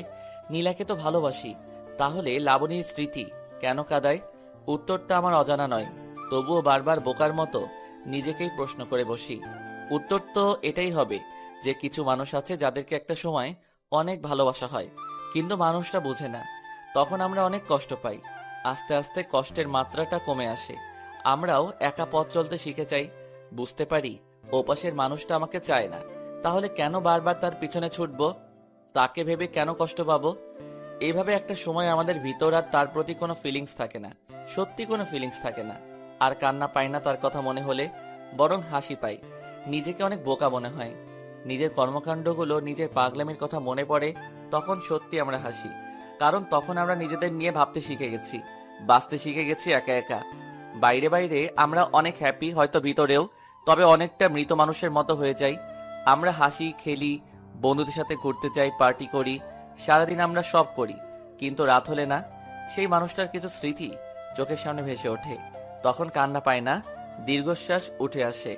ঠিক তখন নিজেকে কি বোঝায় জানেন? আজকে অনেক ক্লান্ত লাগতেছে, ঘুমিয়ে পড়ি। এইভাবেই চলে যায় দিন। কিন্তু এমনও কিছু স্মৃতি আছে যেগুলো মানুষকে কাঁদায়। ঠিক সেই স্মৃতিগুলোর মধ্যে এটা একটা। তাই আমি কাঁদি, তাই তার কথা বারবার মনে পড়ে। হুট করে নীলা আমাকে বলে উঠল, কি ব্যাপার, খাচ্ছেন না কেন? কই, খাইতেছি তো। সেই কখন থেকে দেখতেছি ভাবতেছেন। কি ভাবেন এত? ভাবতেছি কবে এই মেয়েটাকে নিয়ে একসাথে থাকবো, দুজনে মিলে রান্না করব, তারপর খাবো। আমার মনে হচ্ছে এখন না, আরো 1 বছর পর করি। কেন 1 বছর পর? কেন? এই 1 বছর প্রেম করব, তারপর বিয়ে। ঠিক আছে, তাহলে আব্বুকে বলি এখন বিয়ে করব না। আরে না, এমনি বলছি। বুঝি বুঝি, সবই বুঝি। কি বুঝেন? এই যে তুই ভয় পাইতেছো 1 বছরে যদি অন্য কারো হয়ে যাই। ঘোড়ার ডিম বোঝেন? ওইটা আবার কি? খায় না পরে? বুঝবেন না, কি করে? বুঝিয়ে বলো। বিয়ের পর বলবো। না, এখন শুনবো। বলছি না বিয়ের পর বলবো। বলেই রাগী লোক নিয়ে তাকালো। হায় হায়, মেয়ে দেখি রাগও করতে পারে। রাগলে তো দারুণ লাগে নীলাকে। চোখগুলো গোল আলুর মতো হয়ে যায়। বাচ্চাদের মতো লাগে। এরপর আমি নীলাকে বললাম, তুমি রাগও করতে পারো? আমি কি এলিয়েন যে রাগ করতে পারবো না? না, আসলে আমি ভাবছিলাম তুমি রাগ করতে পারো না। শোনে, আমি অনেক রাগী, ঠিক আছে? বিয়ের পর দেখিয়েন। আচ্ছা, দেখা যাবে কত রাগ আছে তোমার। আচ্ছা, এবার সরুন। ঘেঁষতে ঘেঁষতে তো একদম কাছে চলে এসেছেন। তো আমার বউয়ের আমি কাছে আসবো না? শোনেন, এখনো বিয়ে হয় নাই, ঠিক আছে? আচ্ছা ঠিক আছে, হয় নাই, হবে তো, তাই না? আগে হোক, তারপর কাছে আইসেন। বাহ, কালকে তো এমন ভাবে জড়িয়ে ধরেছিলা যেন আমাদের 5-7 বার বিয়ে হয়েছে, আর আজকে তো চিনতেই পারছো না। আরে কালকের কথা বাদ, ভয় পাইছিলাম তাই ছাড়িনি। না হলে আপনার মতো বান্দরকে কে জড়িয়ে ধরবে? কি আমি বান্দর? না তো কি, দেখেন হাত ধরে ফেলছেন। আচ্ছা ঠিক আছে, ছাড়লাম, যাও, আর ধরবো না। হুম। আমি একটু দূরে সরে বসলাম। এবার নীলা ঘেঁষতে লাগলো, তাই আমি বললাম, কি ব্যাপার, এদিকে আসতেছো কেন? এমনি, ওখানে রোদ তাই এদিকে আসলাম। নীলা, একটা জিনিস দেখাবো, দেখবা? কি? ওই যে দেখো মাকড়সা। নীলা চিৎকার করে উঠেই আমার দিকে আসলো। ওকে দেখে আমিও উঠে দৌড় দিলাম। নীলা আমার পেছনে দৌড়াইতেছে আর চিৎকার করতেছে। আমি ভাবলাম আমি কেন দৌড়াইতেছি। আমি দাঁড়াতেই নীলা এসে জড়িয়ে ধরলো। তারপর আমি বললাম, নীলা ছাড়ো আমাকে। না, মাকড়সা। আমাদের তো এখনো বিয়েই হয় নাই, জড়িয়ে কেন ধরছো? হয় নাই, হবে তো, তাই না? আগে হোক তারপর ধৈর্য। প্লিজ, আমি ভয় পাই মাকড়সাকে। আরে মাকড়সা নাই তো, আমি এমনি বলছি। না, আছে। আরে দেখো নাই। তার মানে আপনি মিথ্যা বলে আমাকে ভয় দেখাইছেন? মাঝে মাঝে একটু একটু মিথ্যা বললে কিছু হয় না। আপনি থাকেন, আমি গেলাম। আরে ওষুধগুলো নিয়ে যাও। নীলা ওষুধগুলো নিয়ে দ্রুত হেঁটে চলে গেল। পেছন থেকে তার চলে যাওয়া দেখতে লাগলাম। বেশ রাগী মেয়েটা। প্রথমে তো ভাবছিলাম শান্তশিষ্ট ভদ্র একটা মেয়ে, এখন তো দেখি পুরা উল্টা, রাগের ডিব্বা একটা। আমি একটা রিক্সা নিয়ে নীলার পিছনে পিছনে যেতে লাগলাম। মামাকে বললাম আস্তে চালাতে। মামাও বুঝে ফেললো ব্যাপারটা, আস্তে আস্তে রিক্সা চালাতে লাগলো। নীলা একটু পর পর পিছনে তাকিয়ে দেখছে। আমি বললাম, এই যে মিস, রিক্সায় ওঠেন। এভাবে আর কতক্ষণ হাঁটবেন? আপনার সাথে যাব না আমি, আপনি একাই যান। সত্যি যাবে না? না। এই মামা, জোরে টানো তো, একাই যাব। হঠাৎ নীলা রিকশায় উঠে বসলো, মাঝখানে ব্যাগ দিয়ে রাখছে। দুবার ব্যাগ সরানোর চেষ্টা করলাম কিন্তু সফল হতে পারিনি। প্রতিবার হাত সরিয়ে দিছে। বুঝলাম রাগ করছে। এখন রাগ কিভাবে ভাঙাবো, দেখি হাত ধরে রাগ ভাঙে কিনা। নীলার হাত ধরতেই ঝটকা মারলো। এরপর আমি নীলাকে বললাম, এরকম কেন করতেছো? তো কিরকম করব? এই সামান্য বিষয় নিয়ে এই রিয়েক্ট? ওকে মামা, রিক্সা থামাও। রিক্সা থেকে নেমে ভাড়াটা দিয়ে বললাম, উনি যেখানে যেতে চায় সেখানে নামিয়ে দিও। বলেই সামনের গলি দিয়ে হাঁটতে লাগলাম। সন্ধ্যা হয়ে গেছে। বাসায় আসতে আসতে বাসায় এসে ফোনটা অফ করলাম। রাগ হইতেছে প্রচুর। সামান্য বিষয় নিয়ে কেউ এত রিয়েক্ট করে? যাই হোক, 2 দিন আর ফোন অন করব না। সারা রাত ফোনটা বন্ধ করে রাখলাম। পরের দিন ঘুম থেকে উঠে ফোন অন করে দেখি অনেকগুলো মিসড কল। নীলা কল দিয়েছিল, এর মধ্যে আবার লাবণীর কলও আছে দেখতেছি। লাবণীর নাম্বারে কল ব্যাক করলাম। একটু পর কলটা রিসিভ করল আর বলল, হ্যালো। হ্যাঁ, কল দিছিলেন? কেন? এমনি একটা কথা বলার ছিল। কি কথা বলেন? আসলে আমি চাই না তুমি নীলাকে বিয়ে করো। কেন? জানি না, আমি মেনে নিতে পারছি না তোমাদের। তুমি প্লিজ বিয়েটা করবে না? তুমিও তো আমার ভাইকে বিয়ে করতেছো, আমি কি কিছু বলছি? দেখো সবকিছু ফাইনাল, আর আমিও নীলাকে ভালোবাসি আর ওকেই বিয়ে করব। কিন্তু অপূর্ব, আমি... তুমি আমার ভাবি। অপূর্ব, মাফ করা যায় না আমাকে? কিসের জন্য? তোমাকে কষ্ট দিয়েছিলাম এই জন্য। ভাবি, এটা কোনো কথা বললেন? সে কবে কি হয়েছে সেটা নিয়ে এখনো পড়ে আছেন? আমি ওইসব ভুলে গেছি অনেক আগেই। তুমি বিয়েটা করো না প্লিজ। ফোন রাখুন, নীলা কল দিতেছে। কলটা কেটে দিলাম আর লাবণীর নাম্বারটা ব্লক লিস্টে রেখে দিলাম। ও এরকম করলে হয়তো সত্যি বিয়েটা করা হবে না, রিস্ক নিতে চাই না কোনো। এরপর নীলাকে কল দিলাম। কি হয়েছে, কল দিয়েছো কেন? ফোন বন্ধ ছিল কেন? চার্জ ছিল না। মিথ্যে কথা। মিথ্যা কেন বলবো? কারণ রাগ করে আছেন তাই। রাগ তো তুমি করে আছো, আমি না। হ্যাঁ, আমি রাগ করেছিলাম, কিন্তু পরে আবার আপনি রাগ করেছেন। তো কল দিছো কেন ওইটা বলো। ভালোবাসি তাই। কালকে মামার সামনে রিকশায় বুঝিয়ে দিছো কতটা ভালোবাসো। আরে তখন তো রেগেছিলাম তাই। ভালো করছো। আচ্ছা রাখি, আমি পরে কথা হবে। না, এখন কথা বলবো। ব্রাশ করব। পরে। আগে ভালোবাসি বলবেন তারপর। পারবো না। তার মানে আপনি আমাকে ভালোবাসেন না? জানি না। ঠিক আছে, যান, রাখেন। কথা বলতে হবে না, বাই। ভালোবাসি। কাকে? আপনাকে। হুম। হুম কি? আপনার মাথা। শুনো, আজকে রাতে তোমার বাসায় যাব আমি। কেন? একটা কাজ আছে। কি কাজ? যখন যাব তখন দেখে নিও। না, এখন বলতে হবে। আরে বলা যাবে না এখন, সারপ্রাইজ হিসেবে থাকুক। তো কখন আসবেন? সবাই যখন ঘুমাতে যাবে তখন। কেন? সবাই ঘুমানোর পর কেন? বুঝো না কেন? না, কেন বলেন? সারাদিন আর কথা হবে না, যা হওয়ার রাতে। বাই, রাখলাম। ফোনটা কেটে দিয়ে অফ করে ফেললাম। একটু ভয় ভয় থাকুক, দেখো কেমন লাগে। বাকিটা রাতে হবে। সারাদিন ফোন বন্ধ করে রাখলাম, রাখি একটু চিন্তায়। তারপর হুট করে সারপ্রাইজটা দিয়ে দিব। সন্ধ্যা হতে সব অ্যারেঞ্জমেন্ট করে ফেললাম। তারপর আস্তে আস্তে পা বাড়ালাম নীলার বাসার দিকে। ওর বাসার সবাই জানে যে এসব আমি করছি, ওরাও হেল্প করছে। শুধু নীলা জানে না। আমি নীলার বাসায় গিয়ে চুপ করে ওর রুমের ভিতর ঢুকে পড়লাম। গিয়ে লুকিয়ে পড়লাম ওর খাটের নিচে। কি করব, আর কোনো জায়গা নাই লুকানোর মতো। 8টা বেজে গেছে, নীলা আসেনি এখনো। কিছুক্ষণ পর নীলা আসলো, এসে বিছানায় বসলো। আমি চুপচাপ বসে আছি, নড়াচড়া করলাম না। নীলা বারবার জানালার দিকে যাচ্ছে, আবার বিছানায় আসছে। বিছানার নিচে এত কামড়ে সব লাল বানায় দিল। তারপরেও দাঁত চেপে বসে আছি। ওখানে কতক্ষণ ছিলাম মনে নেই। হঠাৎ ঘুমিয়ে গেলাম। ঘুম ভাঙতে দেখি লাইট অফ।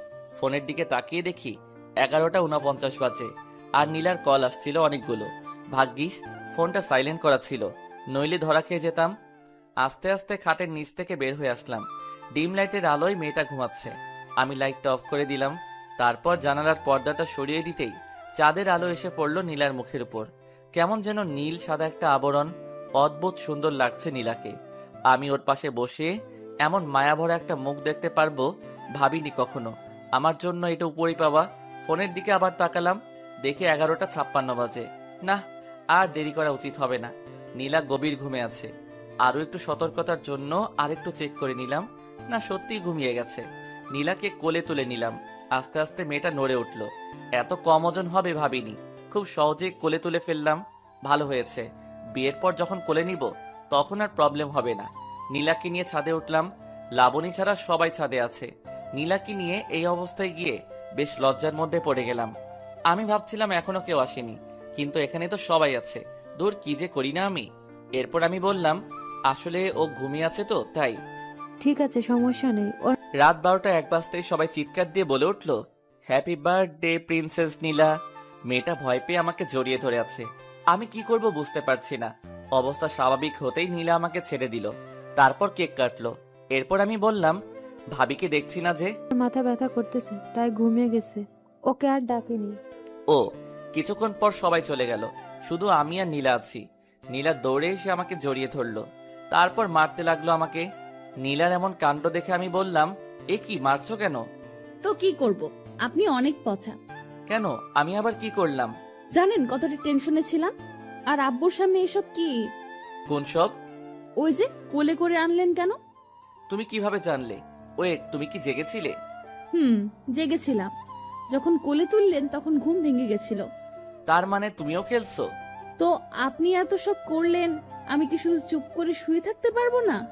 আর আমার তো ভালোই লাগতেছিল। মানে কি? দাঁড়াও, দেখাচ্ছি মজা। আলতো করে নীলার হাত ধরলাম। নীলা কেমন শিউরে উঠলো। জোরে একটা টান দিতেই নীলা আমার কাছে চলে আসলো, অনেকটা কাছে। নীলাকে কোলে তুলে নিতেই বুঝলাম মেয়েটা কাঁপতেছে। চাঁদের আলোয় আবার সে অসম্ভব সুন্দর মেয়েটাকে দেখছি আমি। হঠাৎ ছাদে কারো প্রবেশে তাড়াতাড়ি নীলাকে নামিয়ে দিলাম আমি। তাকিয়ে দেখি লাবণী। ইস, ছেড়ে দিয়ে কি ভুলটা করলাম। আরেকটু কোলে রাখলে ভালো হতো। লাবণী দেখলে ভালোই হতো, বেশ জ্বলতো। এরপর লাবণী এসে বলল, কি হচ্ছে এখানে এসব? আপু কিছু না। চুপ, তুই রুমে যা। কিন্তু যেতে বলছি যা। অপূর্ব, কি হচ্ছে এসব? কি হবে, একটু প্রেম করছিলাম আর কি। আমি বলছিলাম বিয়েটা না করতে, আর তুমি কি করছো? দেখো, বিয়ে করা না করা আমার পার্সোনাল ব্যাপার। এখন তুমিও তোমার বোন যদি ইচ্ছে করো তাহলে বিয়েটা ভেঙে দিতেই পারো, তবে আমি তোমাকে বিয়ে করব না। আমি নীলাকে ভালোবেসে ফেলেছি আমি। অপূর্ব, মনে পড়ে কি এমন একটা রাত আমাদের কাটানোর কথা ছিল? তুমি বলেছিলে কোনো এক বার্থডে এভাবে উইশ করবে।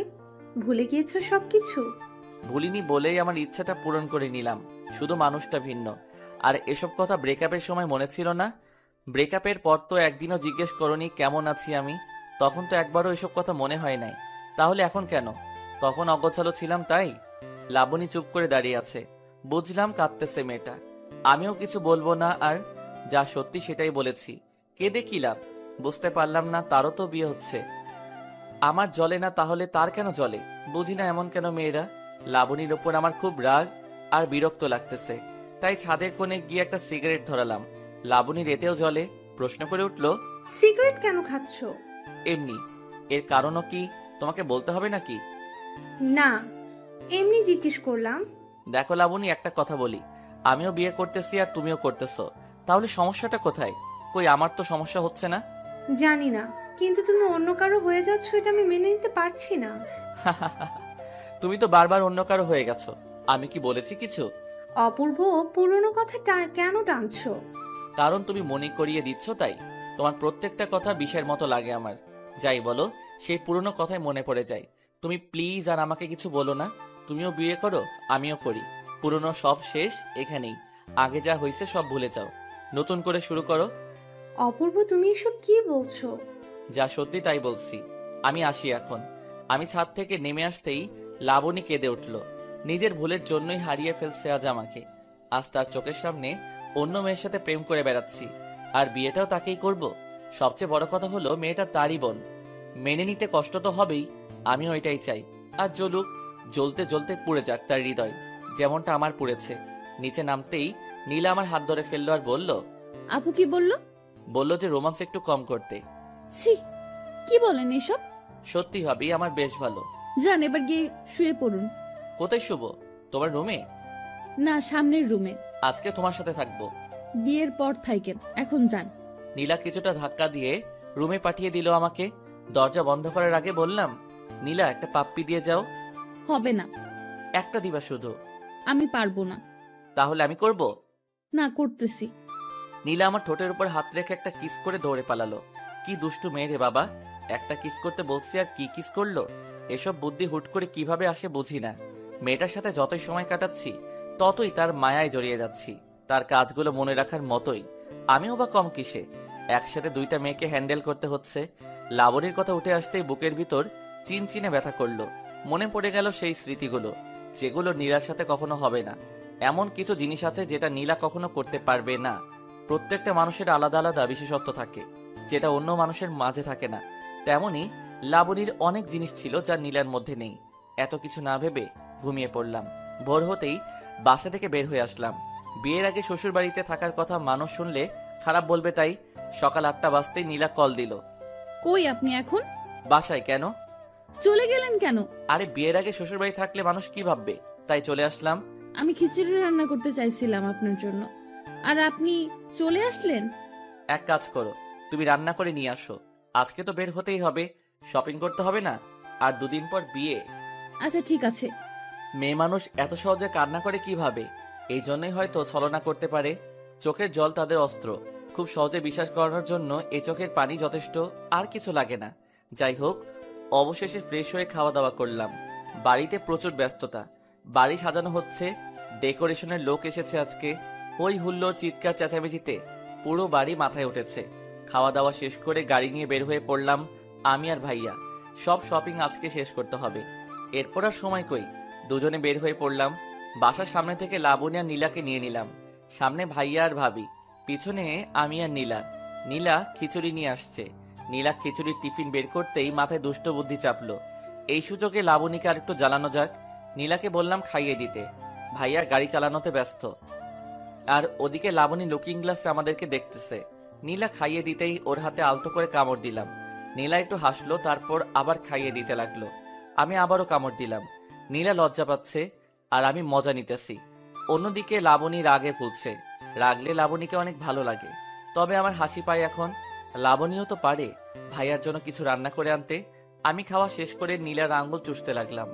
লাবণীর দিকে তাকিয়ে দেখি চোখ দিয়ে জল বেরোবে বেরোবে অবস্থা। না, আর জ্বালানো যাবে না, এরপর সমস্যা হয়ে যাবে। অনেক কিছু কিনলাম, পকেট প্রায় ফাঁকা হয়ে গেল। মেয়েদের এত জিনিস লাগে। সকালে আসছি অথচ দুজনের শপিং এখনো শেষ হয়নি। সন্ধ্যা হয়ে আসলো প্রায়। বিরক্ত লাগে না এদের? সারাদিন ধরে শুধু ঘোরাচ্ছে, মনে হয় পুরো শপিং মলটাই কিনে নিবে আজকে। অবশেষে সন্ধ্যে 8টায় তাদের শপিং শেষ হলো। দুজনকে বাসার সামনে এনে নামিয়ে দিলাম। যাওয়ার আগে নীলা ডেকে একটা পাপ্পি দিয়ে বিদায় জানালো। গতকালকে একটা আজকে দিয়ে দিল। বেচারা ভাইয়া কেউ কিছু দিল না। ভাইয়া আর আমি বাসায় চলে আসলাম। বাসার কাজ অনেকটা হয়ে গেছে, মাঝখানে বাকি কালকের দিন, তারপরই বিয়ে। রাতে খেয়ে ঘুমিয়ে পড়লাম। দেখতে দেখতে মাঝখানের দিনটাও ব্যস্ততার মাঝখানে কেটে গেল। আজকে বিয়ে, অথচ আমার মনেই হচ্ছে না আজকে আমার বিয়ে। ওদিকে সারা বাড়িতে হই হুল্লোড়, অরিন একটু পরপর এসে জ্বালাচ্ছে, অথচ আমার হঠাৎ মনে হচ্ছে জীবনের একটা পার্ট আজকে হারিয়ে ফেলবো। আজকে তো খুশি থাকার কথা, তবে আমার কেন জানি কষ্ট হচ্ছে। স্বাভাবিক কি নাকি অস্বাভাবিক কিছু বোঝার ক্ষমতা হারিয়ে ফেলেছি। লাবণীর কথা খুব মনে পড়ছে। সত্যি খুব ভালোবাসতাম মেয়েটাকে, হয়তো এখনো বাসি, তাই তো কষ্ট হচ্ছে। তবে ওর চাইতে নীলাকে বেশি ভালোবেসে ফেলেছি। যাই হোক, যা হওয়ার হয়ে গেছে, এসব ভেবে কাজ নেই। দুপুর 2টা বাজতেই রওনা দিলাম। আধা ঘন্টা রাস্তা মাত্র, পৌঁছে গেলাম খুব তাড়াতাড়ি। বাড়িটা সুন্দর করে সাজানো হয়েছে, হয়তো মেয়েটাও আজ সুন্দর করে সেজেছে, আমার জন্যই সেজেছে। ভাবতে অবাক লাগছে, বিয়ে করতে চলে আসলাম। ভাইয়া আর আমি একসাথে বিয়ে করতে আসছি। সবার কাছে কেমন ব্যাপারটা জানি না, তবে আমার লজ্জা লাগতেছে। খাওয়া দাওয়া শেষ করে এখন বিয়ের কাজ শুরু হলো। সামনে বসে আছে নীলা আর লাবণী, আর পাশাপাশি আমি আর ভাইয়া। লাবণীর দিকে তাকিয়ে দেখলাম চোখে জল, আর নীলার চোখে মুখে লজ্জা আর হালকা হাসির ছাপ। দুজনের মনে দুই রকম কিছু চলছে বুঝতে পারি। নীলার দিকে তাকিয়ে আরো একবার মুগ্ধ হলাম। চোখ সরাতে ইচ্ছে করছে না, তবে কি করব, এত মানুষের মাঝে এভাবে তাকিয়ে থাকলে সবাই কি ভাববে। চোখ নামিয়ে নিলাম। লাবণীর দিকে তাকিয়ে দেখলাম কেমন মায়াভরা দৃষ্টিতে তাকিয়ে আছে আমার দিকে। ইচ্ছে হচ্ছিল জড়িয়ে ধরে মেয়েটাকে বলি, আমিও তোমাকে চাই, কিন্তু জেদটা তখনই নাড়া দিয়ে উঠল আবারও। আর নীলাকে ছাড়াও আমার পক্ষে সম্ভব না। এরকম হাজারো চিন্তা ভাবনা ঘুরতে লাগলো মাথায়। বিয়ের কাজও সম্পন্ন হলো। কবুল বলার সময় লাবণীর দিকে তাকিয়ে দেখলাম কাঁদতেছে। সবাই ভাবতেছে একটা কারণে কাঁদছে, কিন্তু আমি তো জানি এই কান্নার অন্য আরেকটা কারণ রয়েছে। লাবণীর কান্নার ক্ষতটা আমার বুকেও আঘাত করছে। সে অন্য কারো হয়ে যাবে, যতই জেদ হোক। ভালো তো বাসতাম তাকে, কষ্ট আমারও হচ্ছে। তবে নীলার দিকে তাকিয়ে সব ভুলে যাচ্ছি বারবার। এরপর কি হবে? বিয়ে তো হয়েই গেল। বউ নিয়ে বাসার উদ্দেশ্যে রওনা দিলাম। বউকে কোলে করে রুমে নিয়ে যেতে হবে, এটাই নাকি নিয়ম। আগে কখনো বিয়ে করিনি তো, তাই জানি না। নীলাকে কোলে করে রুমে এসে নামিয়ে দিলাম। সবাই রুমে ঢুকলো, আমি বাহিরে বের হয়ে আসলাম। লজ্জা লাগছিল অনেক, তাই জানি না নীলার কেমন লাগছে এখন। এতগুলো অচেনা মানুষ ঘিরে আছে তাকে, তার আমার থাকাটা জরুরি ছিল। এদিকে আমার তো জ্বলছে একটু একটু লাবণীর কথা ভেবে। ওকে নিয়ে তো কত স্বপ্ন দেখেছিলাম, বিয়েটা তো ওকেই করতে চেয়েছিলাম, কিন্তু তার একটা ভুল সিদ্ধান্ত সবকিছু বদলে দিল। আজ সে আমার ভাবি, চাইলেও আর সে নাম লাবণী বলে ডাকতে পারবো না, ডাকতে হবে ভাবি বলে। তুমি তো ভাবছো আমি নীরব, আমার নীরবতা দেখলে, কিন্তু ভেতরের অস্থিরতা কখনো দেখলে না, বুঝলেও না কখনো, আর কখনো বোঝার সুযোগটাও পাবে না। আমার অস্থিরতা বোঝার একজন পেয়ে গেছি, যেমনটা তুমিও পেয়েছো। ভাইয়া তোমাকে অনেক ভালোবাসবে, অনেক, সবার থেকেও তুমি। ভাবতে ভাবতে চোখের কোণে জল এসে গেছিল। আসলে যতই ভুলে গিয়ে ভালো থাকার অভিনয় করি না কেন, ভালোবাসার মানুষকে কখনো ভুলে গিয়ে ভালো থাকা যায় না, যেটা শুধুই অভিনয়। আর এই অভিনয়ের ভালো থাকার উপরেই অনেক মানুষ বেঁচে আছে, অনেক সত্য চাপা পড়ে যাচ্ছে এই অভিনয়ের ভালো থাকার উপর। আমার সত্যিটাও চাপা পড়ে গেছে। কেউ জানে না আমি লাবণীকে ভালোবাসতাম। সবাই বের হয়ে যেতেই বন্ধুগুলো আসলো, এসেই রুমে ঢুকিয়ে দিল। রাত প্রায় 12টা বেজে গেছে। দরজা বন্ধ করে গুটি গুটি পায়ে আগানোর চেষ্টা করছি, কিন্তু আজ হঠাৎ ভয় লাগছে মেয়েটাকে। কি হবে এসব ভেবে ঘাম ছুটে গেছে আমার। এতদিন তো খুব কাছে যাওয়ার চেষ্টা করতাম, তাহলে আজ তাকে কাছে পেয়েও ভয় লাগছে কেন? সব ভয় কাটিয়ে আমি গিয়ে নীলার পাশে বসলাম। এরপর ওর গালে আলতো করে হাত রেখে বললাম, অজু করে এসো, নামাজ পড়বো দুজনে। এরপর মেয়েটা চুপচাপ উঠে গেল। আমার উদ্দেশ্য দুইটা, প্রথমত নামাজ পড়বো দুজনে, আর দ্বিতীয়ত মেয়েটার এই মেকআপে ভরা মুখটা আমি দেখব না। এমনিতে অনেক ভালো লাগে ওকে, মেকআপ করে আসল সৌন্দর্যটা ঢাকা পড়া মেয়েটাকে আমি দেখতে চাই না। নীলা আসতেই আমিও অজু করে আসলাম। জায়নামাজ নিচে রেখে দুজনে পাশাপাশি দাঁড়ালাম। তারপর নামাজ আদায় করে নিলাম। মনটা ফ্রেশ হয়ে গেল। সব দুঃখ কষ্ট সব অতীত ভুলে নামাজ দিয়ে দুজনের নতুন জীবন শুরু করলাম। নীলার মাথায় হাত রাখতেই লজ্জায় লাল হয়ে গেল। কিছুক্ষণ পর আমি নীলার হাত ধরে বলতে শুরু করলাম, আজকে কি পাবো এটা? কোনটা? যেটার জন্য এতদিন অপেক্ষা করেছিলাম। আপনার ইচ্ছা। তুমি এমন করলে কিভাবে হবে? আমি আবার কি করলাম? লজ্জা পাচ্ছ কেন? এতদিন তো খুব মজা নিচ্ছ, আর এখন লজ্জা পাচ্ছ? কি বলেন এগুলো? দাঁড়াও দেখাইতেছে কি বলি। বলেই নীলাকে কোলে তুলে নিলাম। নীলা লজ্জায় চোখ বন্ধ করে আছে। ওর চোখের পাতে একটা কিস করলাম। নীলা শক্ত করে আমাকে জড়িয়ে ধরে আছে। আমি নীলাকে বললাম, চলো ছাদে যাব। চলেন। তারপর আমি নীলাকে কোলে করে ছাদে নিয়ে গেলাম। কিন্তু এ কি, ছাদে তো আরো দুজন চলে এসেছে আগে থেকেই। ভাইয়ার বুকে মাথা রেখে লাবণী হাসছে আর কথা বলছে। এই দৃশ্য দেখে বুকের ভিতর চিনচিন করে ব্যথাটা আবার নাড়া দিয়ে উঠল। আমার কাছেও তো নীলা আছে, তবে তার জন্য কষ্ট কেন লাগছে? আমাকে নিজেকে সামলাতেই হবে, নিজেকে আরো কঠোর হতে হবে। নীলাকে নিয়ে ছাদে উঠতেই ভাইয়া পিছনে তাকালো আর বলল, কিরে তোরা এখানে? আমারও তো একই কথা, তোমরা এখানে কেন? তোর ভাবিকে নিয়ে চাঁদ দেখতে এলাম। আমিও তো আমার বউকে নিয়ে চাঁদ দেখতে এলাম। আই বস।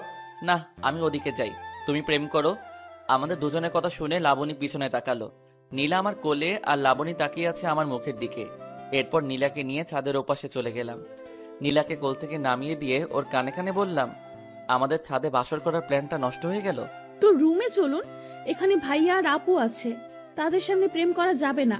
কথা খারাপ বলনি, দেখি ভাইয়াকে পাঠানো যায় কিনা। দরকার নেই, চলুন তো রুমে। আজকে আপনার পাওয়ার দেখব। খুব তো বলতেন। কি বলতাম? কিছু না, চলুন তো। এবার নীলা এক প্রকার টেনে হিচড়ে আমাকে রুমে নিয়ে আসলো। লাবণী এক সেকেন্ডের জন্য নজর সরায়নি আমার দিক থেকে। মেয়েটার অনেক জ্বলছে হয়তো।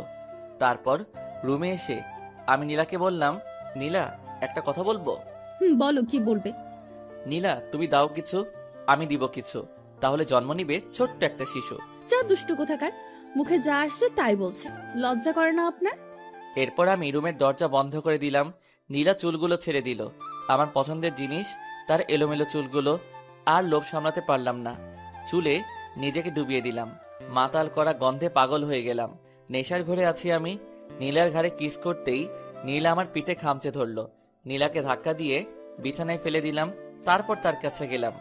নিঃশ্বাসের শব্দটা আমার এমন মনে হচ্ছে তার হার্টবিটের শব্দটা যেন আমার হৃৎপিণ্ড থেকে বের হচ্ছে। বাকিটা ইতিহাস। কি হয়েছে আমি নিজেও জানি না। বিয়ে করিনি তো, তাই বলতে পারলাম না। পরের দিন সকালে নীলাকে পাশে দেখলাম না। প্রতিটা মেয়ের মতো সেও বাসর শেষে গোসল করতে গেছে। মুচকি একটা হাসি দিয়ে ঘুম থেকে উঠলাম। এমন মুচকি হেসে ঘুম থেকে ওঠা মানে আজ সারাদিন ভালো কাটবে। হঠাৎ মাথায় একটা দুষ্টু বুদ্ধি চাপলো। বাথরুমে নক করলাম। নীলা বুঝতে পেরে দরজা খুলে দিল। এরপর ভিতরে ঢুকে যা দেখলাম তা আর বলার দরকার নেই। তারপর একসাথে দুজনে গোসল করে বের হলাম। নীলা একটা কিস করে চলে গেল। বিয়ের প্রথম দিনেই নীলা বাড়িটাকে আপন করে নিয়েছে, এটাই অনেক কিছু। 5 মিনিট পরে নীলা আবার চলে আসলো। আমি নীলাকে বললাম, কি ব্যাপার, চলে আসলে কেন? আম্মু অনেক পচা। কেন, আম্মু আবার কি করলো? বকা দিছে, বলে আমি রান্নাঘরে কেন এসেছি। আম্মু এমনই, যতদিন সুস্থ আছে ততদিন তোমাকে কাজ করতে দিবে না, কিন্তু তুমি আম্মুর কাজে হেল্প করবে, তার সাথে সাথে থাকবে, আম্মু আব্বুর দেখাশোনা করবে, তাহলে তোমাকে সবাই ভালো জানবে। আর এটা তোমাকে নিয়ে আমার গর্ব, কারণ প্রতিটা স্বামী চায় তার স্ত্রীর নামে ভালো কিছু শুনতে। আচ্ছা ঠিক আছে, করব। নীলা একটা গান শোনাবো তোমাকে, শুনবে? শুনবো শোনা। তারপর আমি নীলাকে গান শোনালাম। গানটা ছিল এমন, তোমায় দেখলে মনে হয় তোমার পেটে আমার বাচ্চা, আব্বু আব্বু কয় বুঝি, আব্বু আব্বু কয়। ঢং দেখে বাঁচি না। তারপর সকালে নাস্তা করতে চলে গেলাম। দেখলাম লাবণী খুব চঞ্চল। সেই 4 বছর আগের মতো চঞ্চলতা আজ দেখতে পাচ্ছি, যেমনটা ছিল রিলেশনের আগে। হয়তো বিয়ের পর সব সামলে নিয়েছে। মেয়েরা অনেক কিছু সামলে নিতে পারে, হয়তো সেও সামলে নিয়েছে। খাবার খেয়ে সবাই যার যার রুমে চলে গেল। অনেক মানুষ আসলো নতুন বউ দেখার জন্য, এটাই স্বাভাবিক। 2 বউকে সবার পছন্দ হয়েছে, আর পছন্দ না হলেই কার কি। আমার বউ আমার পছন্দ হলেই চলে, কার পছন্দ হলো কার পছন্দ হলো না সেটা দেখার বিষয় না। সংসার যেহেতু আমি করব, কারো কোনো মতামতের প্রয়োজন আমি মনে করি না। লাবণী একটু বেশি সুন্দর, এটা সব সময় বলি আমি, তবে নীলাও কম না, এবং কম সুন্দরী হলেও ফেলে দিব না। চশমা পরলে খুব কিউট লাগে মেয়েটাকে। সারাদিন ব্যস্ততার মধ্যেই কাটলো। নীলার বাসা থেকে লোকজন আসলো, তাদের দেখাশোনা সব তো আমাদের করতে হবে। সন্ধ্যা হতেই ওদের বাড়িতে চলে গেলাম। নীলাদের বাড়িতে গিয়ে দেখি নীলার সব কাজিনরা একসাথে গোল হয়ে বসে আড্ডা দিতেছে। আমাদেরকে দেখে সবাই এগিয়ে আসলো। গতকাল এত ব্যস্ত সময় গেছে, কারোর সাথে পরিচিত হতে পারিনি। আজকে পরিচয় হয়ে যাবে, সমস্যা নাই। নীলা আমার হাত ধরে ঘরে নিয়ে গেল। বিয়ের প্রথম দিনগুলোর মতো যদি সবসময় হতো, তাহলে কখনো সংসারে দুঃখ থাকতো না। ঘরে ঢুকে শাশুড়ি মাকে সালাম করলাম, ভাইয়াও করলো। তারপর যার যার মতো নিজেদের রুমে চলে গেলাম। নিজেদের রুম বলতে আমি নীলার রুমে, ভাইয়া ভাবি রুমে চলে গেলাম। মেয়েদের ঘরগুলো এত গোছালো হয় কেন? তবে নীলার রুমে একটা জিনিস অবাক করার মতো, যা অন্য মেয়েদের রুমে থাকবেই, অথচ নীলার রুমে নেই। বুঝতে পারছেন? কসমেটিক্সের কথা বলছিলাম। খুব বেশি কিছু নেই, দুই একটা। যেখানে অন্য মেয়েদের রুমে এক বস্তার চাইতে বেশি হবে, সেখানে নীলার রুমে কিছুই নেই। যাই হোক না কেন, না থাকাটাই আমার জন্য ভালো, কারণ টাকা বেঁচে যাবে। আর একটু শিওর হওয়ার জন্য নীলাকে প্রশ্ন করলাম, নীলা তুমি কি কসমেটিক্স ব্যবহার করো না? না, ওসব জিনিস আমার ভালো লাগে না। কি বলো, তুমি তো পুরাই আলাদা। অন্য মেয়েরা তো কসমেটিক্সের জন্য পাগল, আর তোমার ঘরে তেমন কিছুই নেই। কোনো এক জায়গায় পড়েছিলাম, তোমার যা আছে তা নিয়ে সন্তুষ্ট থাকো, অন্যের মতো হতে যেও না। তুমি তোমার মতো থাকো, তাই ওসব ব্যবহার করি না। আল্লাহ যা দিয়েছে তাতে সন্তুষ্ট, কৃত্রিম কিছু তৈরি করার ইচ্ছে নাই। আলহামদুলিল্লাহ, বউ আমার যেমন বুদ্ধিমতী তেমনই রূপবতী। ফ্রেশ হয়ে নেন, খাবার খাওয়ার জন্য ডাকতেছে। আচ্ছা। ফ্রেশ হয়ে এসে খাবার খেতে গেলাম। সবাই একসাথে খাওয়া দাওয়ার পর আমাদেরকে ধরে নিয়ে গেল ছাদে।